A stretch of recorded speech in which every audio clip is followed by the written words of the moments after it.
I'd like to call the hearing to order and recognize myself for 5 minutes for my opening statement. Since our March 12th hearing on the original discussion draft of the Chemicals and Commerce Act, we've been working on a bipartisan basis to find common, my apologies. My apologies, my ranking member's not here. I was just busy. All right. Jerry would shut off my time.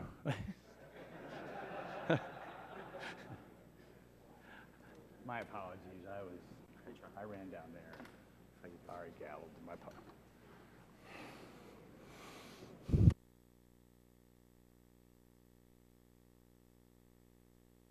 Again, let me extend my apologies to my colleagues. I was anxious to get started, so I'll now start again my opening statement for this hearing. Since our March 12th hearing on the original discussion draft of the Chemicals and Commerce Act, we've been working on a bipartisan basis to find common ground. The revised discussion draft before you today contains several significant changes from the earlier version. I won't itemize them now, but I will mention a few highlights. In Section 4, we've added new authority for EPA to require the development of new hazard and exposure information for priority designation purposes. In Section 5, instead of requiring EPA to grant exemptions for byproducts from Section 5 notice requirements, the new draft gives EPA discretion to decide whether to grant such an exemption. Section 6 includes several important changes. The draft now requires EPA to evaluate the risk of harm a chemical substance poses to human health or the environment based upon 4 specific factors. 1 is the nature and magnitude of risk. 2 is the impact on potentially exposed subpopulations. 3 is whether harm has occurred. And 4, the probability that harm will occur from use of a chemical substance. The new draft also makes it explicit that in making such risk evaluations, EPA is not to consider economic cost or benefits. Section 6 also now includes a new alternative risk evaluation option for EPA to determine at any time that a chemical not designated as a high priority will not present a risk of harm in the absence of Section 6 restrictions on it. The section also now adds deadlines for EPA to make action on existing individual chemicals. EPA must complete a risk evaluation within 4 years after designating a chemical as high priority and must promulgate any restrictive rule on an existing chemical within 3 years after finishing the risk evaluation. The revised draft would allow for extensions to factor in additional information, but the total of all extensions could not exceed 3 years. With respect to preemption, we changed the effect of an EPA designation of a chemical substance as low priority. In the previous draft, a low priority designation would have preempted any state regulation of a chemical substance. The revised draft limits the preemption effect of a low priority designation to state regulations established after the low priority designation, leaving in place state regulations in effect when the low priority designation is made. We also want to ensure we are using a strong scientific process, which is why the revised draft streamlines the science and information quality provisions of the bill. Specifically, details about science, including a definition of best available science and some details on information quality requirements, are replaced by codification of 5 science assessment factors currently used administratively by the EPA. The revised draft also clarifies which decisions under TSCA must be made based on weight of such scientific evidence. Today we'll get the reaction of the administration, and we welcome back our friend Jim Jones, Assistant Administrator of the EPA, just for that purpose. We'll also hear from a variety of stakeholders, many of whom will have to live with the Chemicals and Commerce Act once it becomes law. I appreciate all of our committee colleagues who have put so much time and effort into this legislative effort. TSCA reform is neither easy nor simple, and there is still no guarantee that we will succeed in forging a consensus bill this year. All I can promise is my best effort, working directly with my colleagues on both sides of the aisle to get there. And with that, I have a minute left, no one seeking recognition on my side. I'd like to yield back my time and recognize the ranking member, Mr. Tonko from New York. Thank you, Mr. Chair, for holding this hearing on the discussion draft for TSCA reform that was released last week. At the last hearing, we heard from witnesses from industry and the public health community on the initial proposal for revising TSCA. The initial reviews from industry witnesses were mixed, but mostly favorable. The views of the public health, labor, and environmental community were very critical. We have had a lot of helpful testimony from our earlier hearings. Our staffs have been meeting for several months now, and of course, we have 40 years of experience with the existing law. While this new discussion draft incorporates some new language based on the ongoing discussions, it reflects very little progress on the core issues and problems with the Federal Chemicals Management Program under TSCA. It does not incorporate changes to address the major areas of concern that Democrats have raised. In short, it is disappointing. I'm willing to keep working on this, and I know the other Democratic members who are engaged in this process are also willing to continue. But time is short. We have little time left in this Congress, and we're going to have to engage in a more productive process if the goal is to produce a bill with real potential to become law. This discussion draft falls far short of providing the Environmental Protection Agency with the authorities they need to evaluate the potential risks associated with chemicals currently in commerce or those that are entering the market for the first time. At our last hearing, all the witnesses indicated that the safety standard in the bill should be determined on the basis of health and environmental information alone. Determining how you meet the standard, risk management, should incorporate information about costs and benefits associated with alternate ways to reduce a chemical's risks. This draft does not achieve that necessary distinction. What happened to the safety determination? The public does not have confidence in this program. A revision of TSCA must restore public confidence in the safety of chemical products. Public confidence is indeed good for business, essential for business. The stated purpose of the bill is to provide for the safe and efficient flow of chemicals in interstate and foreign commerce. But once you read beyond the findings, the word safety is not mentioned again until the section of the draft dealing with confidential business information. In that context, there is more emphasis on protecting intellectual property than ensuring that adequate health and safety information are available to risks or respond to an emergency. Mr. Chair, I hoped for more progress by this point, and I'm sure we all did. But this proposal does more to maintain the status quo than it does to move us forward. In some respects, it weakens current law. The draft does not reflect compromise or balance the desires of all stakeholders. A balanced approach is needed to garner broad-based support. Of course, as the majority, you can find the votes to move a bill forward. But a partisan bill that does not incorporate even the most modest recommendations of the public health and environmental communities will not become law. A bill that does not provide EPA with the authorities needed to ensure that chemicals in commerce are safe, authorities that independent analyses by the Government Accountability Office has recommended, will not become law. A bill that broadly preempts states' authorities to protect their citizens will not become law. There is still time to produce a good bill. As I said earlier, I'm willing to continue working on this with you.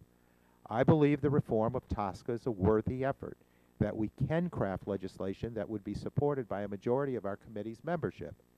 I know the Democratic members want to keep working toward a compromise bill that we can support, that will be supported by this administration and the public interest community and industry, and that has a chance to become law. Let's get back to work on this. We have been very fortunate in having excellent witnesses on this topic. I look forward to today's testimony, and I hope that today's witnesses will provide us with additional suggestions on how to achieve a bill that will serve the public and serve the industry. Thank you all for participating in the important hearing. Again, Mr. Chair, thank you for hosting this hearing. I thank my colleague. I now turn to the chairman of the full committee, Mr. Upton, for 5 minutes. Well, thank you, Mr. Chairman. You know, our work to reform TSCA indeed has come a long, long way. Member interest, direct involvement on a bipartisan basis has been encouraging and helpful, and I understand that we're not quite there yet. But today we're going to get some constructive input from the administration, which is vital on any issue as important and as complex as TSCA reform. While we've made changes from our earlier drafts of the legislation, our overarching objectives remain the same. We want to reinforce public confidence in the safety of chemical substances contained in a wide variety of products that we encounter every single day. And we want to ensure the free flow of commerce among states and with our trading partners. Key focus of the legislation is on so-called existing chemicals. These include the thousands of chemicals that have been on the market for decades, which have not gone through the TSCA new chemical review process. Some of these are particularly high priority, especially given human exposure to them. The draft legislation before us today is aimed at initiating a systematic process to review these chemicals and determine which uses of them are safe and whether or not we need any requirements or restrictions. The workload requires both a high level of expertise and effective program management at the EPA. That's why we're especially glad to have Assistant Administrator Jim Jones today with us. We appreciate this technical assistance that you have provided thus far. We want to continue working closely with your agency as we complete work on this legislation. We also welcome our stakeholder panel. We need to hear from them how some of our ideas for structuring the legislation will play out in the real world. Does it reinforce public confidence in chemical safety? Does it encourage innovation and economic growth? We welcome constructive suggestions. I particularly want to thank Mr. Shimkus for his leadership on this issue and efforts to find bipartisan common ground. The law has not been updated in nearly 40 years. It has been a very challenging task, but this draft bill gets us closer towards our objective of a common sense law that indeed does protect the public health and further encourages our manufacturing renaissance. Yield back. Gentleman yields back his time. Chair now recognizes the ranking member of the full committee, Mr. Waxman, for 5 minutes. Thank you very much, Mr. Chairman. When the subcommittee convened in March to examine the chairman's proposal to reform the Toxic Substances Control Act, I said I wanted to work with the majority to see if we could reach a bipartisan agreement. My Democratic colleagues and I have been willing to be creative and bridge differences to make progress on this issue. We know that the nation's chemical safety net is broken and inadequate. Unfortunately, if the goal is a broadly supported bipartisan bill, this process is currently failing. To reach agreement, we need to acknowledge that industry cannot get its wish list. No one can. Environmental groups, public health organizations, labor unions, and many others all have important interests at stake. And if we want a law, we'll have to work together to address those concerns. Over the last few months, our staffs have met periodically to discuss TSCA reform, but these discussions have never turned into negotiations. The majority has wanted to write the bill unilaterally, and there has never been an attempt to work out bill language together. It's the chairman's prerogative to handle the subcommittee's business in this way, but I think it's a mistake. Let's look at where the stakeholders are. Since our last hearing, 6 additional industry trade associations have announced their support for this process, though not necessarily for the draft itself. If the goal is building industry support, well, we're making progress. But the public health groups remain in strong opposition to the draft. They say the draft won't protect public health and the environment, and in fact remains weaker than even the status quo of chemical regulation. Key unions and environmental groups share their concerns, and state governments are raising serious objections as well. A key premise of TSCA reform, which has been supported by almost all the stakeholders, is that the quote, cost-benefit, end quote, standard for regulating dangerous chemicals under current law is unworkable and should be replaced by a risk-based approach. But this draft retains the cost-benefit standard, leaving American families and especially children without adequate protection from adverse effects of toxic chemicals. The draft contains sweeping preemption provisions that will preempt popular state and local laws throughout the country, including recently enacted laws relating to hydraulic fracturing. Although it's been requested a number of times, the majority still hasn't explained which state and local laws they intend to target for preemption. The bill would even overturn recent reforms made by EPA to enhance transparency, Under these provisions, EPA would be prohibited from revealing the identity of chemicals that cause serious health and environmental harm.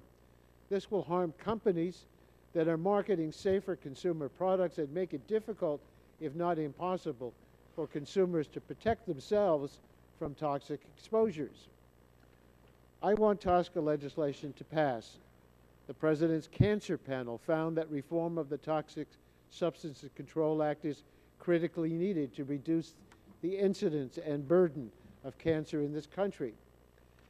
Chemical exposures are ubiquitous in our society. According to the Centers for Disease Control, their most recent data is that 75% of people tested have the commonly used chemical triclosan and in their bodies. That chemical has been shown to interfere with hormone levels in animals. 75% of people tested had this chemical in their body. CDC also found 5 different PBDEs in more than 60% of participants. These chemicals have been linked to serious health concerns, including rising autism rates. And these chemicals are showing up in the bodies of Americans at levels 3 to 10 times higher than found in European populations. We need a law to protect the public from these exposures, but this process isn't working. We need to bridge our differences, not accentuate them. I'm not ready to give up, but I do have a suggestion. I think we should consider scaling back the ambition of this effort. Let's focus on where we can find agreement. Let's see if we can return to the drawing board and come up with a streamlined proposal that can truly be bipartisan. I'm echoing the sentiments expressed by the ranking member of this subcommittee, and Mr. Chairman, I hope you will take them to heart. Yield back my time. Gentleman yields back his time. Thanks you for your comments. Chair now recognizes the Honorable Jim Jones, Assistant Administrator, Office of Chemical Safety and Pollution Prevention at the United States Environmental Protection Agency. Your full statement's in the record. You have 5 minutes, and welcome. Good morning, Chairman Shimkus, Ranking Member Tonko, and other members of the subcommittee. Thank you for the opportunity to discuss reform of chemicals management in the United States. It is clear that there is wide agreement on the importance of ensuring chemical safety and restoring the public's confidence that chemicals used in the products they and their families use are safe. This administration also believes it is crucial to modernize and strengthen the Toxic Substances Control Act to provide EPA with the tools necessary to achieve these goals and ensure global leadership in chemicals management. We continue to be encouraged by the interest in TSCA reform indicated by the introduction of several bills in recent years, the hearings on TSCA-related issues such as this one that are being held, and the bipartisan discussions that are taking place. Key stakeholders share common principles on how best to improve our chemicals management programs. We at EPA remain committed to working with this committee and others in both the House and the Senate, members of the public, the environmental community, the chemical industry, the states, and other stakeholders to improve and update TSCA. Chemicals are found in almost everything we buy and use. They can be essential for our health, our well-being, and our prosperity.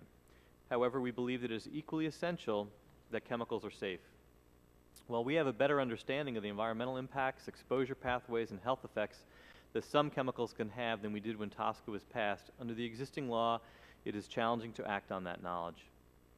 TSCA gives EPA jurisdiction over chemicals produced and used in the United States. However, unlike the laws applicable to drugs and pesticides, TSCA does not have a mandatory program where the EPA must conduct a review to determine the safety of existing chemicals. In addition, TSCA places burdensome legal and procedural requirements on the EPA before the agency can request the generation and submission of health and environmental effects data on existing chemicals. It has also proven challenging to take action to limit or ban chemicals that the EPA has determined pose significant health concerns. The EPA believes it is critical that any update to TSCA include certain components. In September of 2009, the administration announced principles to update and strengthen TSCA. These include the need to provide the agency with tools to quickly and efficiently obtain information from manufacturers that is relevant to determining the safety of chemicals. The EPA should also have clear authority to assess chemicals against a risk-based safety standard and to take risk management actions when chemicals do not meet the safety standard, with flexibility to consider children's health, economic costs, social benefits, and equity concerns. The principles further state that both chemical manufacturers and EPA should assess and act on priority chemicals, both existing and new, in a timely manner. This means that the EPA should have authority to set priorities for conducting safety reviews on existing chemicals based on relevant risk and exposure considerations. Clear, enforceable, and practicable deadlines applicable to the agency and industry should be set for completion of chemical reviews, in particular those that might impact sensitive subpopulations. Legislation should also provide the EPA with tools to ensure the protections put in place are carried out and provide a level playing field for the companies that comply. On April 22, 2014, a revised version of the Chemicals and Commerce Act discussion draft was released by Chairman Shimkus. While the administration has not yet developed a formal position on the discussion draft, there are several important observations that I would like to offer. As stated in the principles above, we feel strongly that updated legislation should include improvements that will provide the EPA with the ability to make timely decisions if a chemical poses a risk and the ability to take actions appropriate to address that risk. The current discussion draft does not include a mechanism that would provide for the timely review of existing chemicals that may pose a concern, which we believe is vitally important to assuring the American public that chemicals they find in the products they buy are safe. As stated earlier, the use of Section 6 of TSCA to limit or ban a chemical that poses a significant risk has been a major challenge. By including a standard very similar to the current TSCA Section 6 authorities, the bill fails to address another key element of meaningful chemical safety reform. The administration's third principle, which states that when addressing chemicals that do not meet the safety standard, risk management decisions should take into account cost and availability of substitutes, as well as sensitive subpopulations and other factors. The draft bill's unreasonable risk standard does not align with the approach delineated in the principles. The new chemicals provision of in Section 5 of the current discussion draft also does not align with the principles in that they do not require that the EPA conclude that new chemicals are safe and do not endanger public health and the environment, elements of Principle 2, and another keystone of credible chemicals management. Mr. Chairman, thank you again for your leadership on TSCA reform. I'd be happy to answer any questions that you or members of the subcommittee have. Thank you very much, Mr. Jones. And before I start, we gave your staff a heads up, and I think they have a copy of the draft bill, and I would ask that they give that to you, as I'll probably refer some pages in my opening questions. And I'd like to recognize myself for the first 5 minutes. Your written testimony suggests the discussion draft does not have a risk-based standard for review of chemicals that does not consider cost or benefits, and suggests that the standard in the discussion draft is very similar to current Section 6. Let's take a look at Section 6B in the discussion draft. That's page 35, line 15 to 22. And again, we gave your folks a heads up that we'd be doing this, so. And in the old draft, that was a quote-unquote safety determination. The new draft puts focus on risk by calling it more appropriately a risk evaluation, in quotation. You agree that the new draft takes a phrase of, quote, and I quote, unreasonable risk out of Section 6B, don't you? Out of Section 6B, I believe that's accurate. So that's yes. Instead, Section 6B of the discussion draft requires EPA to evaluate a chemical for significant risk of harm to human health or the environment. Isn't that correct? That's page 35, line 15 to 22 also. That's correct for Section 6B, yes. Thank you. And it lays out explicit factors to weigh in making the risk evaluation. Is that correct? That's correct. And that's in page 37, line 16, and page 38, line 10. And EPA is directed not to consider costs and benefits at this stage. Isn't that correct? That's correct. And that's in page 38, line 11 through 23. And Section 6B includes requirements that EPA consider the likely impact of the chemical to potentially exposed subpopulations. Isn't that correct? That's correct.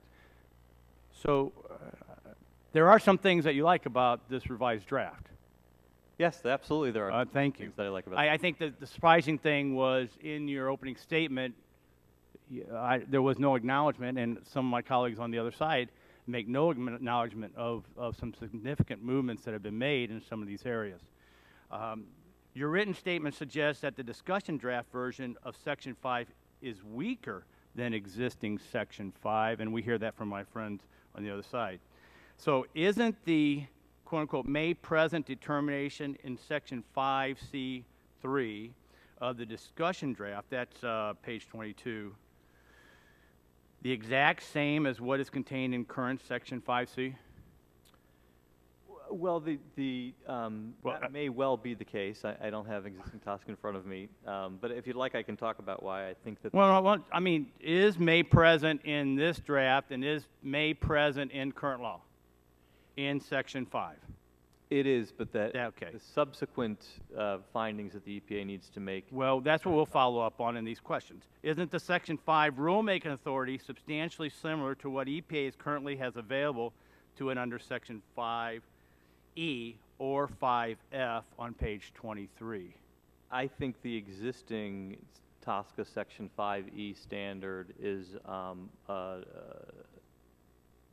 allows the agency much more flexibility to prevent a chemical from getting on the market. So your testimony is that this is where it might be weaker because you do not think that this language that we have is substantially similar to current section 5? That's correct. Okay. And we would then ask for you, what kind of language would the EPA propose to clean that up? Yep, sure. Because all due respect to my friends on the minority side, we've been asking for months for language and never received any language from anyone on the minority side. So it's tough to negotiate when we pose language and we don't receive any in return.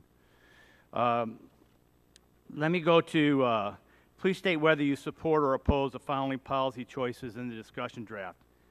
Expanding EPA's existing TSCA authority to require new testing by manufacturers and processors via rule, order, or consent agreement. Does this draft do that? Yes, it does. And isn't order, the ability to do an order a significant improvement over current law? Yes. and previous drafts? Yes, it is. So that's a good thing. Yes, it is. All right, thank you. And you're smiling. I like that.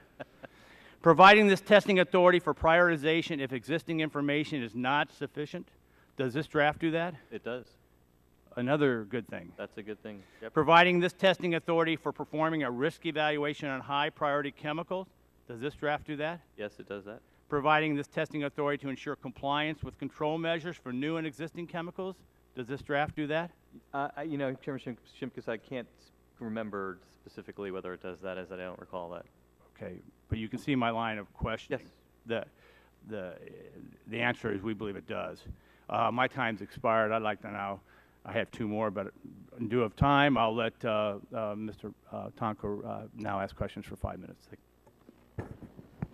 Assistant Administrator Jones, there are many serious issues with this bill, but I would like to focus on the expansive preemption provisions. Later today, State Senator Michael Moore from the National Conference of State Legislators will testify that, and I quote, states have enjoyed a long history of co-regulation with the federal government in environmental protection and have made sound policy decisions benefiting the American public. He goes on to say that the discussion draft will, and I quote, strip states, residents of protections enacted by their elected officials, and again, quote, leave everyone more susceptible to increased harm from toxic chemicals. Mr. Jones, do you agree that the states play an important role in protecting human health and the environment from exposure to toxic chemicals? I do agree with that. The preemption language in the discussion draft is sweeping in scope. We looked at the type of state or local laws and regulations that could be affected. The list is staggering. So, Mr. Jones, would you agree that the preemption language in this discussion draft is very broad? I would agree it's very broad. In fact, this language is drafted so broadly that state and local regulations of hydraulic fracturing and the chemicals used in hydraulic fracturing could be preempted. Section 17 preempts state and local governments from establishing or implementing a law or regulation requiring the development or submission of information relating to a chemical substance. This could have serious consequences for state requirements for well operators to disclose the chemicals used in hydraulic fracturing fluids. So, Mr. Jones, do you agree that the preemption language could jeopardize state laws requiring the oil and gas industry to disclose the chemicals used in their hydraulic fracturing?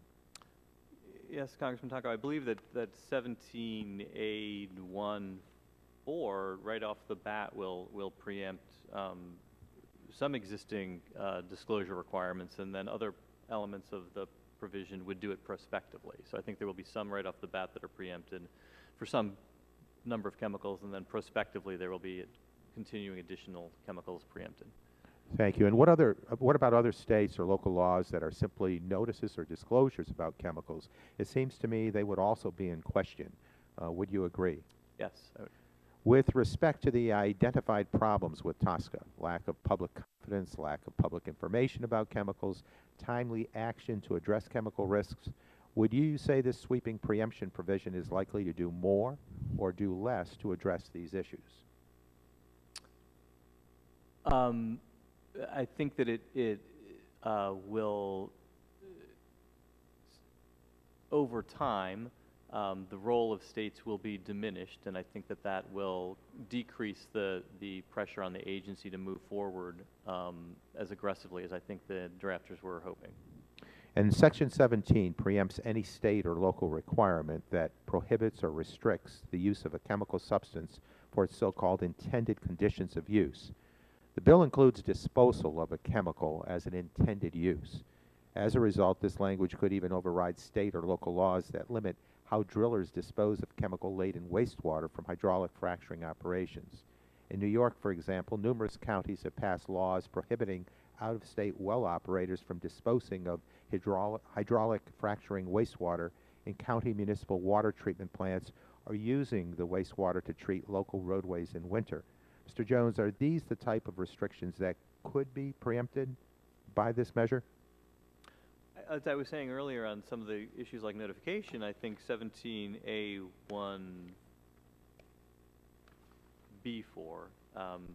actually will do that for a number of chemicals, and then other provisions could do that prospectively depending on decisions made at the EPA after the law was passed. Thank you. And since we have not received any specific examples of state and local regulations that are hampering the $770 billion United States chemical business, I find this debate quite confusing. States have moved to regulate chemicals in response to public concern because the federal program is not functioning properly. Instead of blocking the states from responding to public concerns about chemicals, I believe we should address the real problem of inadequate authorities from your agency. Do you agree with that assessment? I would agree with that. Frankly, with a stronger federal program, I believe there would be less public pressure to enact state and local laws for chemical regulation. The public health, labor, and environmental groups have stated that this draft would, and I quote, curtail functioning state programs in exchange for a federal program that will continue to be dysfunctional. And I don't think we ought to let that happen. With that, Mr. Chair, I yield back. Gentleman yields back his time. Chair now recognizes gentleman from Ohio, Mr. Latta, for 5 minutes. Well, thank you very much, Mr. Chairman. And Mr. Jones, thanks very much for being with us today. Appreciate your testimony.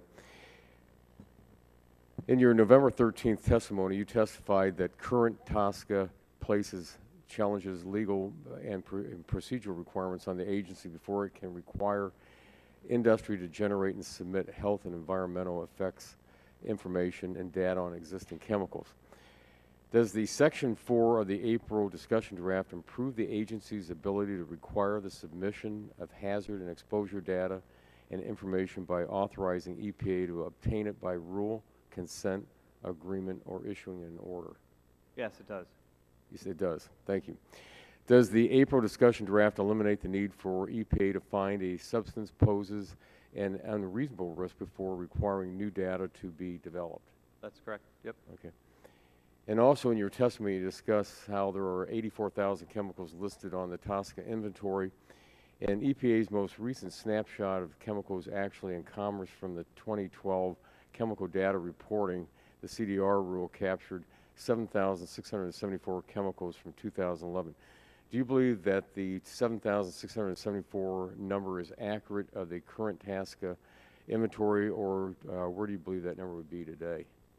Thanks. It's the 7,000 number are chemicals that are produced at greater than 25,000 pounds per year at any given facility. The 84,000 number are those chemicals that have ever been on the inventory. So the actual number of chemicals in commerce would fall between those two. I think that the 7,000 number captures those that are produced at relatively large quantities. There's clearly going to be some number of compounds that are manufactured less than 25,000 pounds, or at a single facility that just are not required to report under the CDR. Okay, and then when we talk about that 84,000 number, is that correct or is that misleading? It depends on how one uses it. We don't think it reflects the number of chemicals in commerce. It reflects the number of chemicals that have ever been placed on the TSCA inventory. So we think it doesn't reflect the number of chemicals in commerce. Okay, and then you also mentioned in your testimony on page 2, I saw that the 60,000 or so chemicals that were grandfathered in 1976, how long would you estimate it would take to evaluate those 60,000 chemicals? Well, yeah, that sort of goes back to your earlier observation about the 7,400 number. I think that represents the universe of chemicals we would want to keep our sights on first, because they're the ones that are being produced at relatively large quantities. And for that universe, I think it would take some time for the agency to get through all. Well, that on an estimate, just like, not just on the 60,000, but on that 76, 74 number, how long would just a ballpark estimate that take? It would take several decades to get through all number of that. When you say, okay, like 30 years then? You say several? That's not okay. Any idea, what would the cost be to do that evaluation on those? Not on the 60,000, no, just going back to the 7,600. So in the early years, because we're required to set priorities, we'd be doing the harder things first, and so we would be doing fewer of them in early years. I think after we got through the first 1,000 or so, I think you would see the number we would complete in a given year could potentially increase very dramatically, so that you'd see in latter years much higher number of chemicals being assessed than you would see in early years, even though you might have the same number of dollars being spent in any given year. We have not costed out what it would take to get through all of the chemicals. The discussion draft actually doesn't require us to operate at any pace, and so it would be hard to estimate what it would take to get through when you don't have a pace that you're mandated to work through. And also, doesn't the state preemption under the discussion draft only kick in if EPA hasn't taken action on a particular chemical? Well, that's and it may have been a drafting issue. I don't know. But I've referred to a number of times, and I'm sorry if I'm misstating it, but the provision in 17A1B,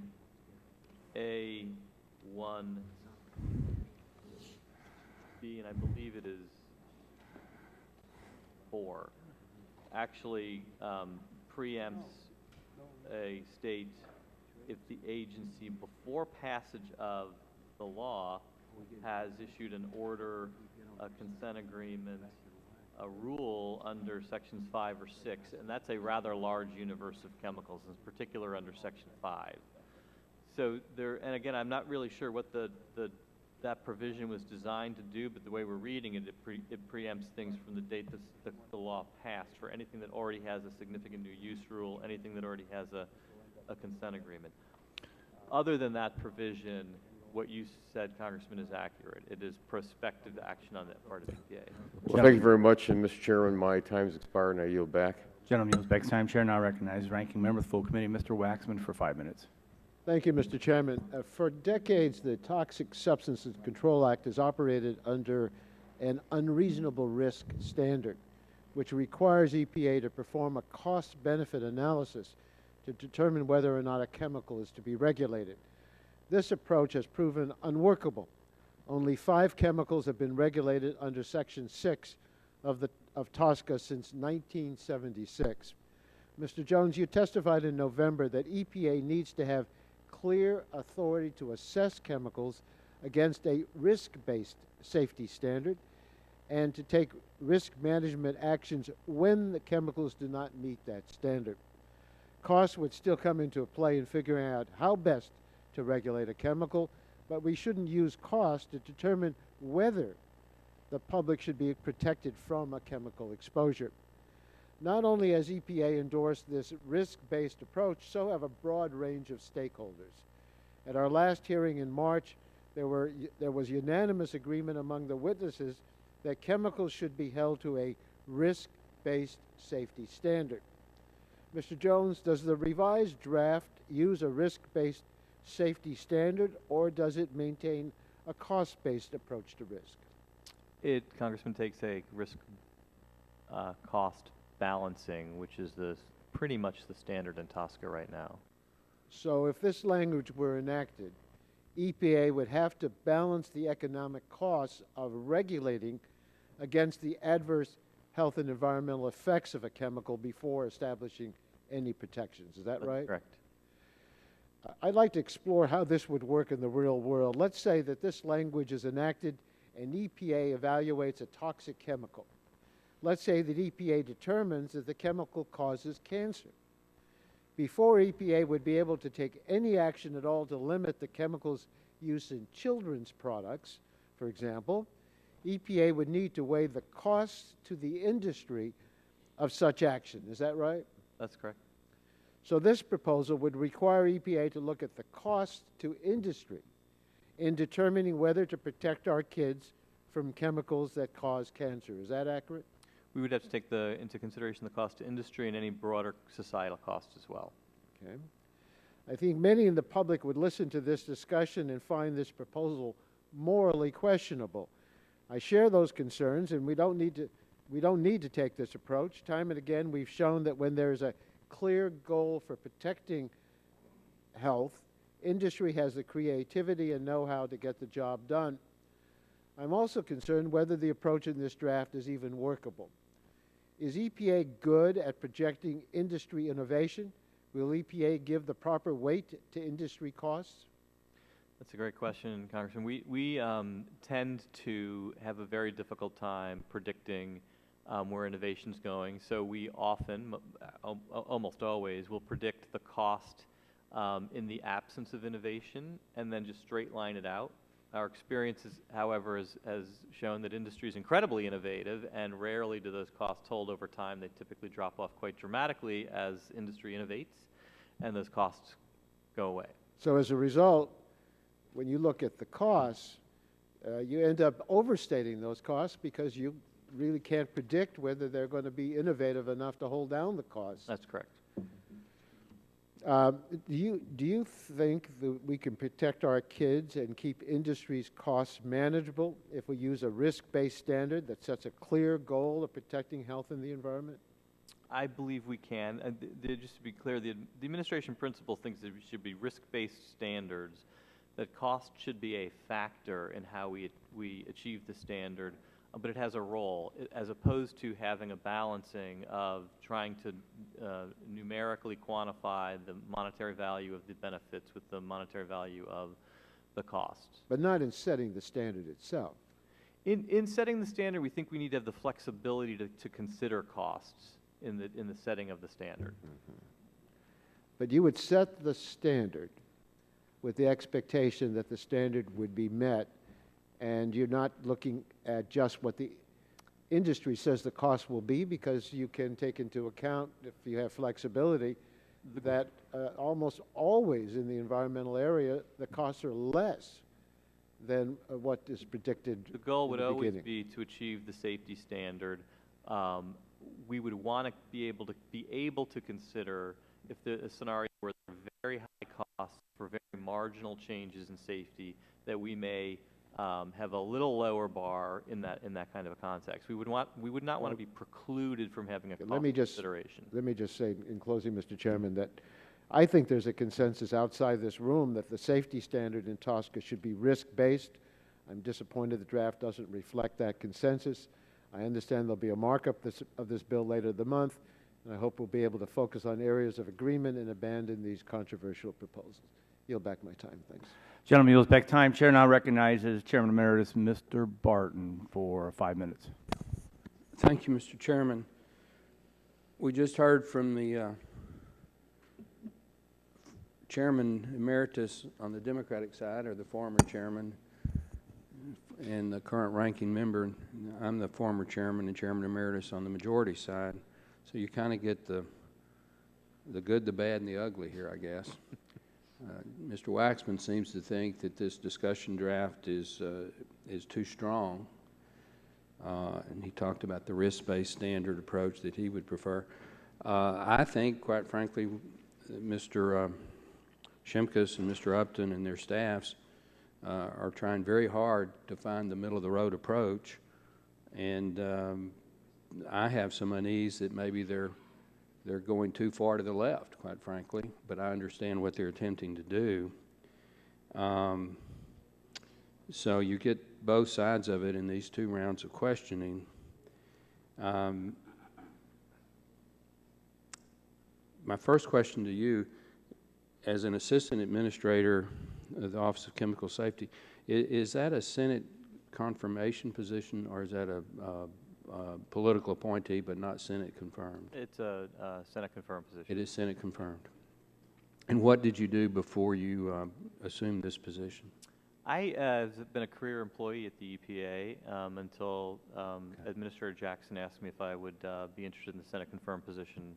So you have I would assume you have a technical background in this field in terms I actually have a policy and economics background. Okay, okay. I wasn't here when you gave your opening statement. I would assume that EPA either has no position or is moderately opposed to this. Is that fair? We've identified a number of areas that we think are not in alignment with the administration principles that we have pointed out. If the gentleman would yield just for a second, but in being fair, he also identified a lot of yes answers to my questions on positive movements of this bill. Would that be correct, Mr. Jones? Yes. Thank you. Well, I would hope so. Well, given how hard you're working to make it acceptable, I think that's a good thing. If what the chairman has suggested in these proposed changes stick, what would the recommendation be in terms of passage if we get it out of committee and to the floor? Do you think the administration would I think the administration would like to see a bill that aligns with its principles, and I think that the areas where I've pointed out that are not in alignment are a big enough deal that there would be the administration would have some problems with the. What's the biggest problem in the discussion draft? I think the safety standard is probably the biggest one. The new chemicals issue I pointed out is probably second, and then the pace of the agency work on existing chemicals is probably the biggest areas. If you go out into the real world, I think that the industry that TSCA regulates have really tried to do the right thing. Where do you see the biggest problem? Is it non-compliance with existing regulations, or is it is it the new chemicals coming online that are the biggest problem, or existing chemicals the industry not properly evaluating under current law?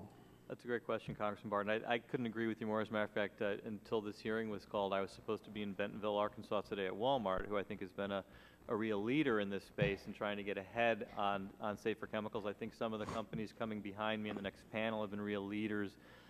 New chemicals, I don't believe, is where the challenge has been. I think it has been with existing chemicals, and there I think it's a subset of existing chemicals.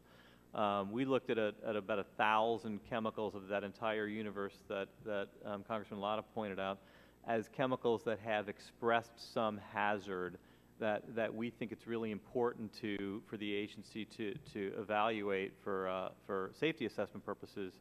But because we never have done that, unless a retailer was telling you they won't accept it, I don't know why a company wouldn't continue to manufacture those. So I think it's existing chemicals in there. I think it's actually a relatively narrow subset. I'm talking about 1,000 and not 40,000 or 20,000. Right. Still a big number, but I agree that I think many consumer-facing companies and retailers have been way out front on this issue, much further out front than we have. My time's expired, but Mr. Chairman, I want to commend you and the ranking subcommittee member, Mr. Tonka. It sure looks to me like y'all are trying to find a middle approach. And I'm supportive of that, but I do, from the right, want to say let's don't throw the baby out with the bathwater, because we still want to, if we're going to get a revision, it needs to be something that will work in the real world. And I am leery of continuing to give EPA too much discretion, because I think the more explicit we can be in what they should do, the greater the probability is that they will do their regulatory function in a fair manner. And with that, I yield back. Gentleman yields back his time. Chair now recognizes the gentleman from Michigan, Mr. Dingle, for 5 minutes. Mr. Chairman, I thank you for your courtesy. I commend you for the hearing, and I am very pleased to see you working on this legislation. Back in 1976, I submitted a report language in regard to weaknesses that exist in the current Toxic Substances Control Act. I stated it was essential for the protection of the public health and the environment that EPA have a firm mandate for a comprehensive approach to protection from hazards due to chemical substances, and that such success could only be achieved through legislative directives and adequate funding support. Mr. Jones, you stated in your testimony that in order to be successful, EPA must have the resources it needs to protect the American people from exposure to harmful chemicals. I'm satisfied that that has been a lack that you have confronted down there. Now, under CICA, does EPA have appropriate resources to quickly and efficiently implement the various framework, process, criteria, and guidance provision which must be in place prior to EPA beginning action on specific chemicals? Yes or no? I think it's more a question, Congressman Dingell, of a year, which is were provided, is probably a little bit too short. So you're telling me no on this, and I'm asking you to submit to us additional information so that we will have a clear picture of what the needs are, and I ask unanimous consent that Mr. Chairman, and other matters be inserted in the record in the appropriate fashion. Without objection, so ordered.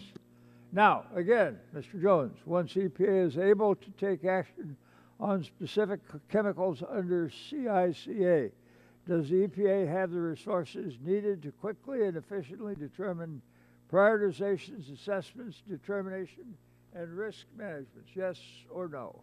I'm sorry, Congress, there's a little more than yes or no questions, but the bill doesn't require... Just yes or no.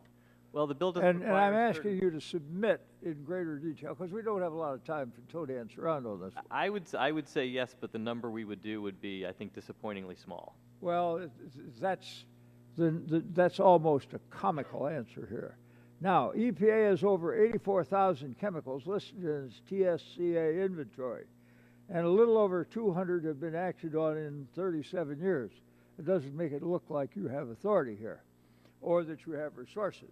EPA has identified an initial work plan of chemicals for assessment, which includes 83 substances, in addition to identifying several hundred chemicals on the safer chemical ingredients list.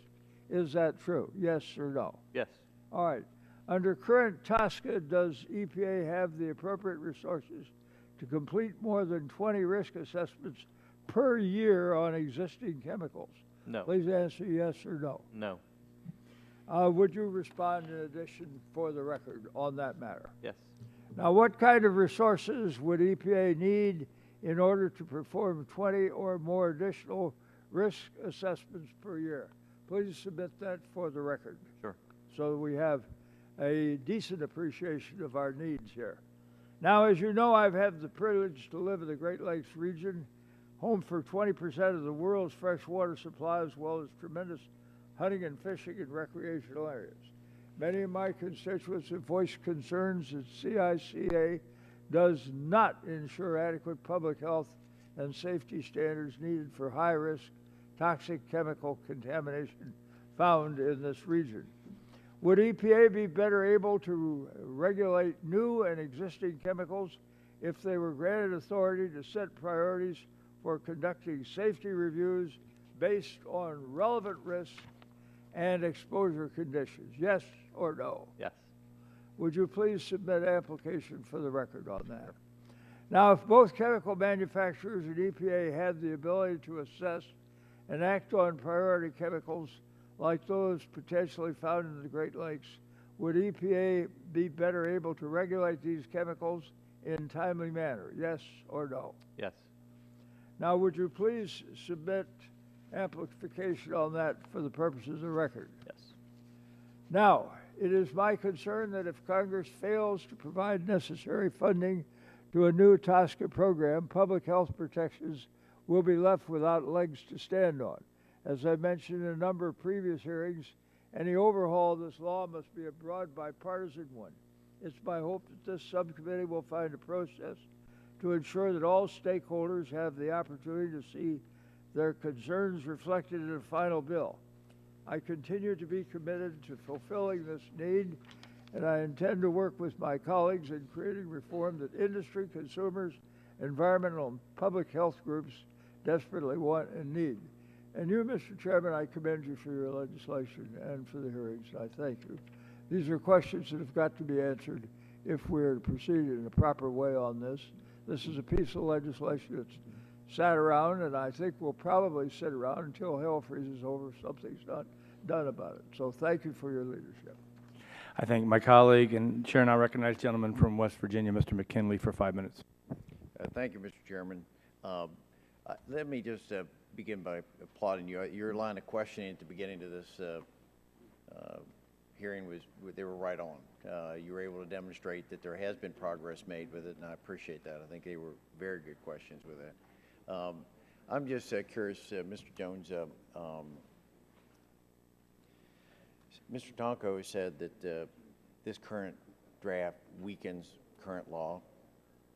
I heard Mr. Waxman say that it doesn't protect public health.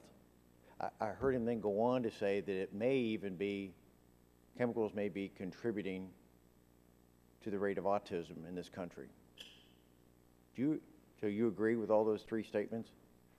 We've been trying to evaluate. Take yes or no. We've been trying to evaluate this Yes and or no, other please. forms of legislation. Do you agree with it, that it weakens current law? I don't think I would take an opinion on that. Okay, does it weaken public safety, public health? It does not advance public health in the way that we think. Does it have a link to autism?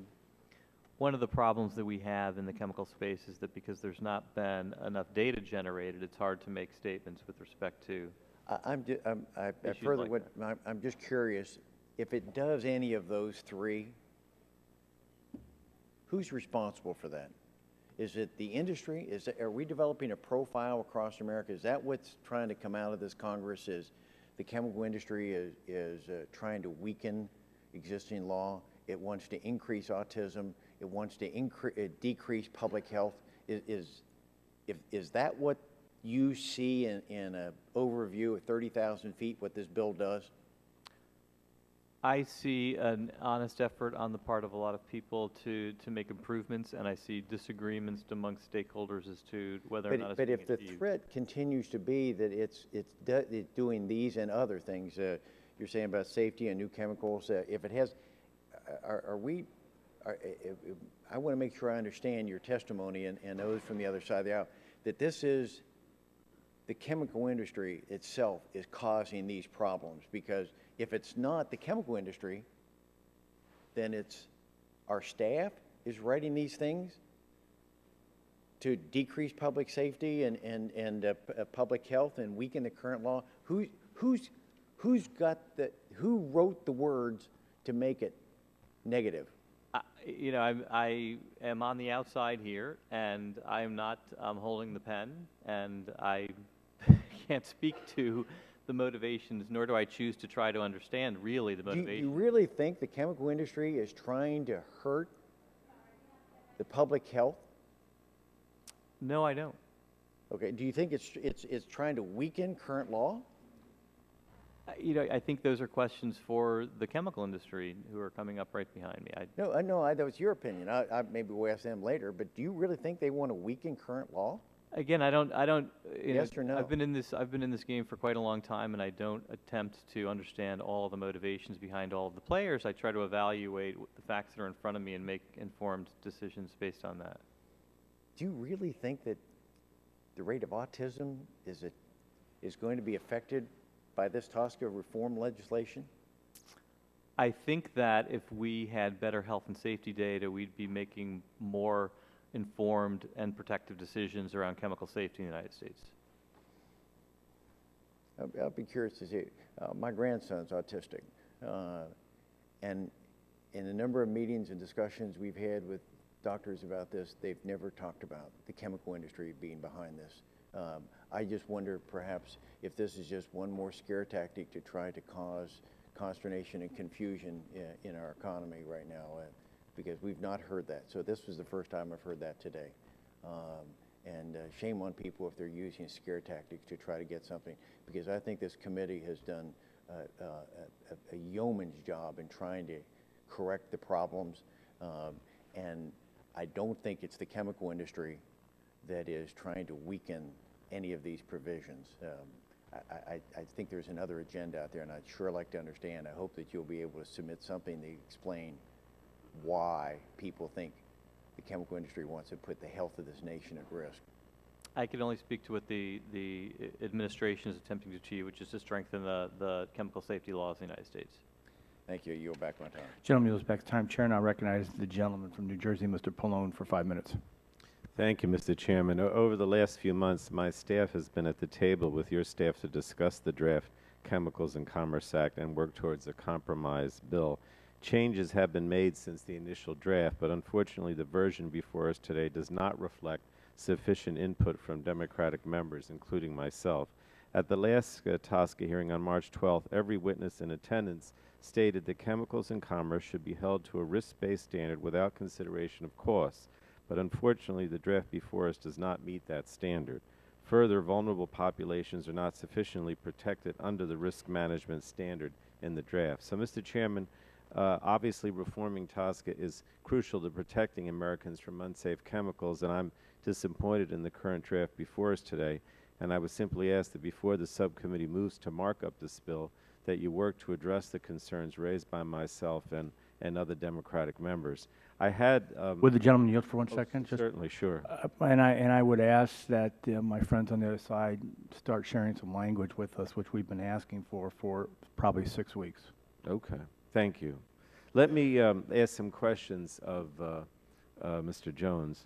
The Toxic Substances Control Act requires that when EPA needs to regulate a chemical, it must use the least burdensome option, and this least burdensome requirement is widely recognized as one of the biggest obstacles to effective implementation of TSCA. Since EPA's failed attempt to regulate asbestos and the corrosion-proof fittings decision, EPA has been saddled with performing time and resource-intensive cost-benefit analysis on every potential alternative, not just the final regulatory control option selected. So, Mr. Jones, you referred to this problem as paralysis by analysis in the past. Is this a problem that should be addressed in TSCA reform? It absolutely is a problem that should be addressed in TSCA reform. Now, the draft removes the language least burdensome, but replaces it with a new requirement for cost effectiveness. So in your assessment, does this draft risk recreating the problems of the least burdensome requirement with this new cost effectiveness requirement? Thanks, Congressman. I think it would be important in legislation to be clear about how expansive the cost-effective analysis would need to be. What we would be worried about is that a court would decide that all 12 or so options of risk management had to be evaluated for us to be able to say that the one we selected was cost-effective. Another reading would be, as long as we've looked at a couple of options that bound the options, that we would have achieved the cost-effective. Cost-effective is a relative term inherently, so I think it would be useful to have clarity on that point, so that we don't have the same kind of paralysis by analysis that least burdensome created. Well, would the EPA be able to act more effectively, but still adequately considering the effects of its actions if this cost-effective requirement were to be deleted?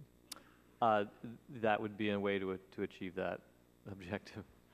All right, the bill also establishes a new requirement that when EPA decides to limit the use of a chemical for a specific use, the agency has to determine that alternatives are technically and economically feasible. And this puts EPA in the position of having to project market innovation rather than relying on the market to develop safer alternatives as necessary. So do you have concerns about that requirement? I think that you're right that there's an anti-innovation aspect of that we have seen over and over again in many, many different contexts, the ability of the American industry to innovate things that may not have been available at any given time, and our ability to predict that's very limited. So, Mr. Jones, when you look at the provisions we just discussed, are you concerned that they could have the effect of protecting the market position of dangerous chemicals and articles rather than spurring innovation? Yes. Okay. Well, as I previously mentioned, I think they should be removed from the draft to enable EPA to act and to encourage innovation. And those are my questions. Thank you, Mr. Chairman. I thank my colleague. Chair now recognizes the gentleman from Pennsylvania, Mr. Pitts, for 5 minutes. Thank you, Mr. Chairman. Mr. Jones, are you familiar with Canada's approach when it prioritized 23,000 chemicals on its domestic substances list several years ago? I have some familiarity with the Canadian approach, yes. Well, after Canada completed its prioritization, it set aside approximately 19,000 chemicals as essentially low priority. Canada does not intend to conduct risk assessment on those substances unless new information indicated a need to reevaluate that approach. Does the April draft provide the agency authority to similarly review chemical substances in U.S. commerce and identify substances that may not warrant a reevaluation? It does. I would not be able to speak to the standard that Canada used to call something a lower priority versus the standard that has been in the discussion draft. We've not thought about it in that context, but we would be able to set priorities. Well, in the proposed assessment of grandfathered chemicals, do you believe some form of prioritization would be key? I think it's very important. Yeah. Now, your prepared statement seems to suggest that you want a registration and licensing program under TSCA for new chemicals. Do I understand you correctly? No, I don't. I just think it's important for the agency, before a chemical moves to the market, to speak to its safety. Do you believe that EPA will be able to make screening level priority determinations for most existing chemicals based on information that is currently available to the agency?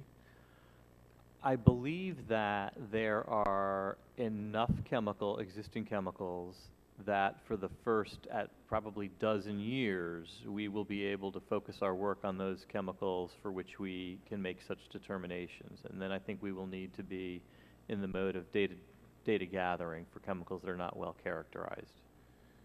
Do you think the agency would have any difficulty showing why available information on a chemical is insufficient for priority setting or risk evaluations, and hence why new information might be needed by the agency for one of the regulatory purposes outlined in sections for Section 4A1? I think we'd be able to do that, yes.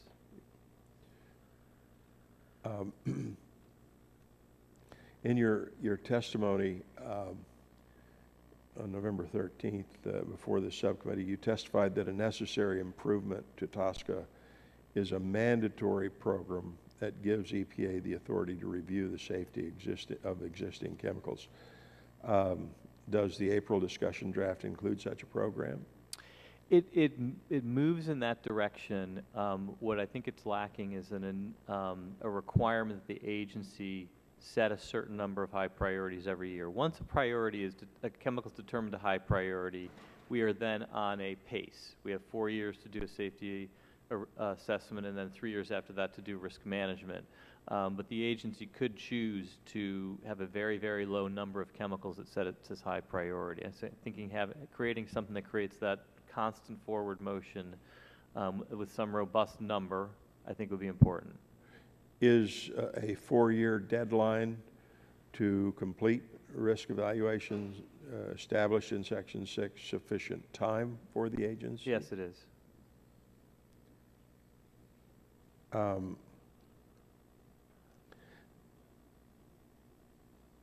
Does the April draft provide flexibility, enough flexibility to take into account a range of considerations when chemicals do not meet a safety standard, including children's health, economic costs, social benefits, equity concerns? Does that draft provide the flexibility to the agency that you desire in Section 6? I think it requires a determination that this cost-benefit balancing that we think is will make it hard to be effective and is not as health protective as we'd like it to be.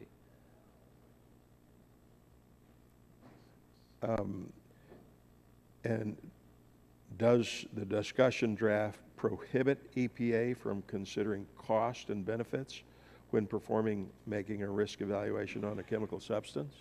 It prohibits us in the risk evaluation phase, yes. In the risk evaluation. Yeah, my time's up.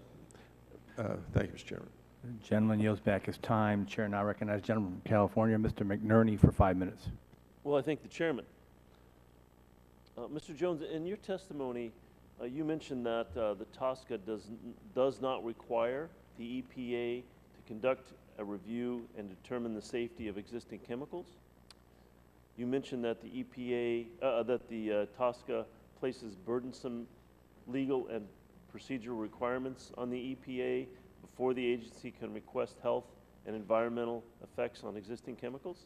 Correct. So my question is, the Chemicals and Commerce Act gives the EPA 90 days to develop a profile of a particular chemical substance and the potential for exposure to humans and the environment. As of today, could the EPA meet this 90-day time frame? For new chemicals, we currently meet that time frame in the vast majority of chemicals we're looking at, new chemicals. Okay, thank you. Would asking companies to provide the EPA with a minimum data set assist the agency in making timely, informed determinations on these chemicals? We don't believe a standardized minimum data set is warranted for new chemicals and or for existing chemicals, for that matter. Do you believe it would be beneficial for the United States to use the European model as a template? No, but I believe it would be beneficial to use the data generated for purposes of the European model. It would be very beneficial to chemical safety in the United States. Is that permitted in the Chemicals and Commerce Act? It's not prohibited. Some of the problems they were dealing with relate to the way in which the European model was created and some of the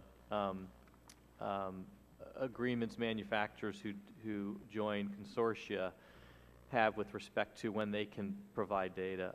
But the U.S. law, I don't believe, can require another government to give us something or a company who doesn't operate here to give us something. So I think these are some issues that just need to get worked through.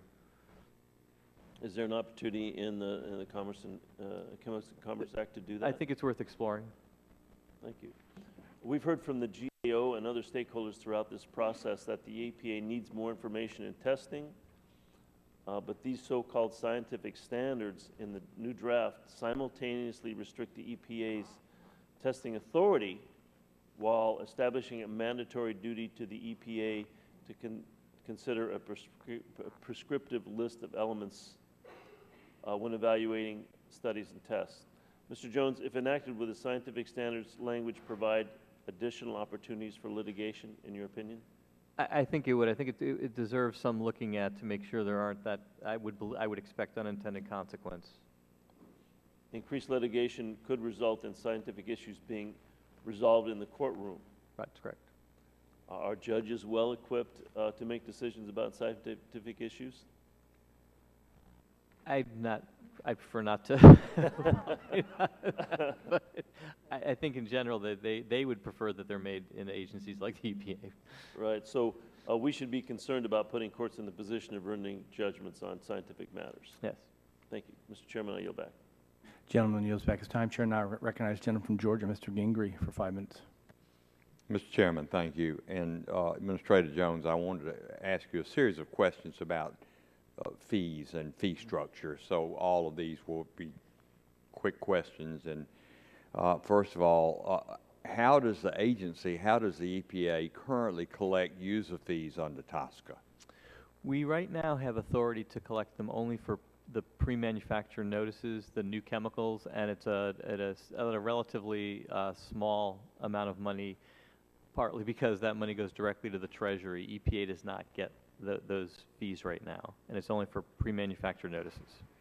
Well, that leads to the second question. Does the EPA anticipate that user fees would be additive or a replacement for some of your existing funds as appropriated? I believe if the Congress's intent was that we move quickly and do many chemicals, that they would need to be additive to our existing resources. What is your budget breakdown by category for the individual sections of TSCA? Funny you should ask that. If that's going to take too long, I'll just skip down to the next. I got it right here. There we go. So we spend about just under $17 million for new chemicals, about $28 million for existing chemicals, and $12 million or thereabouts on the information systems that service both of those. So what is the EPA budget in both funding and full-time equivalents for the chemical review under Section 5? Ballpark about $16.7 million. I'm sorry, how much? Just under 17 million, $16.7 million for Section 5. And what would the agency expect the outlays to be under the new TSCA Section 4 authority? I'm sorry, can you ask that again? What would the agency expect its outlays to be under the new TSCA Section 4 authority? You know, we spend about $12 million now in data gathering, but we have not costed out under the discussion draft what we would spend under that authority. Interestingly, we would probably be getting more data, but it would be cheaper to get it because orders are much cheaper to do than rulemakings are. How about Sections 6, 8, and 14? So I have costs for what we're spending now on Section 6 and the other existing chemicals programs, but we've not costed out what it would be under the discussion draft. But it does allow me to make some general ballpark estimates of what a chemical under the provision would cost us. Let me try this one. To evaluate 20, let's say 20 chemicals per year, how much money and staff do you think you would need? I think early days where we're trying to work on the more difficult ones first, because the higher priority ones should be the more difficult ones. Sure. I think about $1 million per chemical, so $20 million. Over time, $20 million will go a lot farther than that as the chemicals get easier to do. But at the beginning, I'd say 20 chemicals. Yeah, that sort of leads to the rest of that question. What would you need to evaluate 50 chemicals, 100 chemicals, and is there an economy of scale? There definitely would be. Partly we would be more efficient as we learned, and then there would be this other phenomenon whereby the farther down we got, chemicals would get easier to do, and so it would become cheaper per chemical. That'll take a little while to get to that point, but that would certainly happen. And my final question for you, if the agency got new fee authority provided in the discussion draft, how would you implement it? It's an interesting question. We have the other part of my operation, which is the pesticides program. We have fee authority, and the way it actually came about, and actually you have some panelists on the next panel who participated in it, is the stakeholders, the NGOs and the industry actually came up with the construct. It gets into very great detail, but that's what they wanted. They wanted a lot of detail with respect to it. Whether you had a scenario where stakeholders developed the fee structure or you gave EPA the authority, if we had the authority, we would get together with the stakeholders to figure out how to do something that was fair and equitable. Okay. Mr. Jones, thank you. Mr. Chairman, I yield back. Gentleman yields back his time. Chair now recognizes the gentleman from Texas, Mr. Green, for 5 minutes. Thank you, Mr. Chairman, and we have other committee hearings going on, so you're going to see us jumping around. But I want to thank both Chairman Shimkus and Ranking Member Tonko for holding the hearing today on the updated Chemicals and Commerce Act discussion draft. And I particularly want to thank the chair and appreciate your patience and leadership in working with us on the drafts. Ultimately, we want to get to a bill, and hopefully we'll get there. But I also want to thank Assistant Administrator Jones and the witnesses on the second panel for joining us. Mr. Jones, I need just, some of these are yes or no. If enacted with the discussion draft, the latest one, as written, increase EPA's authority to protect human health and the environment from harmful chemicals over current law? Would the second draft be better than current law? There are marginal areas of improvement, as particular data gathering authority. Okay. So, if gentlemen, that's a yes? I would. This is important. He asked for yes or no. It's important. Well, what it means, if it's a yes, we're going in the right direction. You're moving in the right direction. Okay. Does the discussion draft provide EPA with full and complete authority to obligate companies to provide toxicity data? Yes. Okay. The discussion draft actually does that? Yes. Okay. Does the discussion draft provide the necessary authorities to protect vulnerable populations such as children, pregnant women, and workers from harmful exposure to toxic chemicals? It requires us to include them in our safety evaluations. Okay. Does the EPA currently look at the aggregate exposure of chemicals today in meeting the current safety standard? If not, do you believe that the agency should have that authority to do so? We have, in the toxics program, we have just started doing chemical assessments and have so far not aggregated all sources of exposure. I think that that's the direction that we need to move in, though. Okay. Do you know if the discussion draft addresses that? I don't believe it mandates that we aggregate all exposures, but I will need to confirm that. Okay. In the discussion draft, would information claimed as confidential business information be allowed as evidence in a court of law? I can't answer that question. Sorry, Congressman. Okay. Would amending TSCA so it would have judicial standard review found in the Administrative Procedures Act enhance the law's protection of human health? The substantial evidence, I believe, is the judicial standard in the discussion draft. That's in the discussion draft, but if it was changed to be similar to what the Administrative Procedures Act would that enhance the laws or the discussion draft's protection of human health? Again, I'm not able to answer that question. Okay. Has the agency ever reconsidered exemptions for chemicals regulated under Section 5 of current TSCA? And if so, what chemicals and what is the status of reconsideration? Has the agency reconsidered exemptions for chemicals under Section 5? We have added the number of exemptions under Section 5. Okay.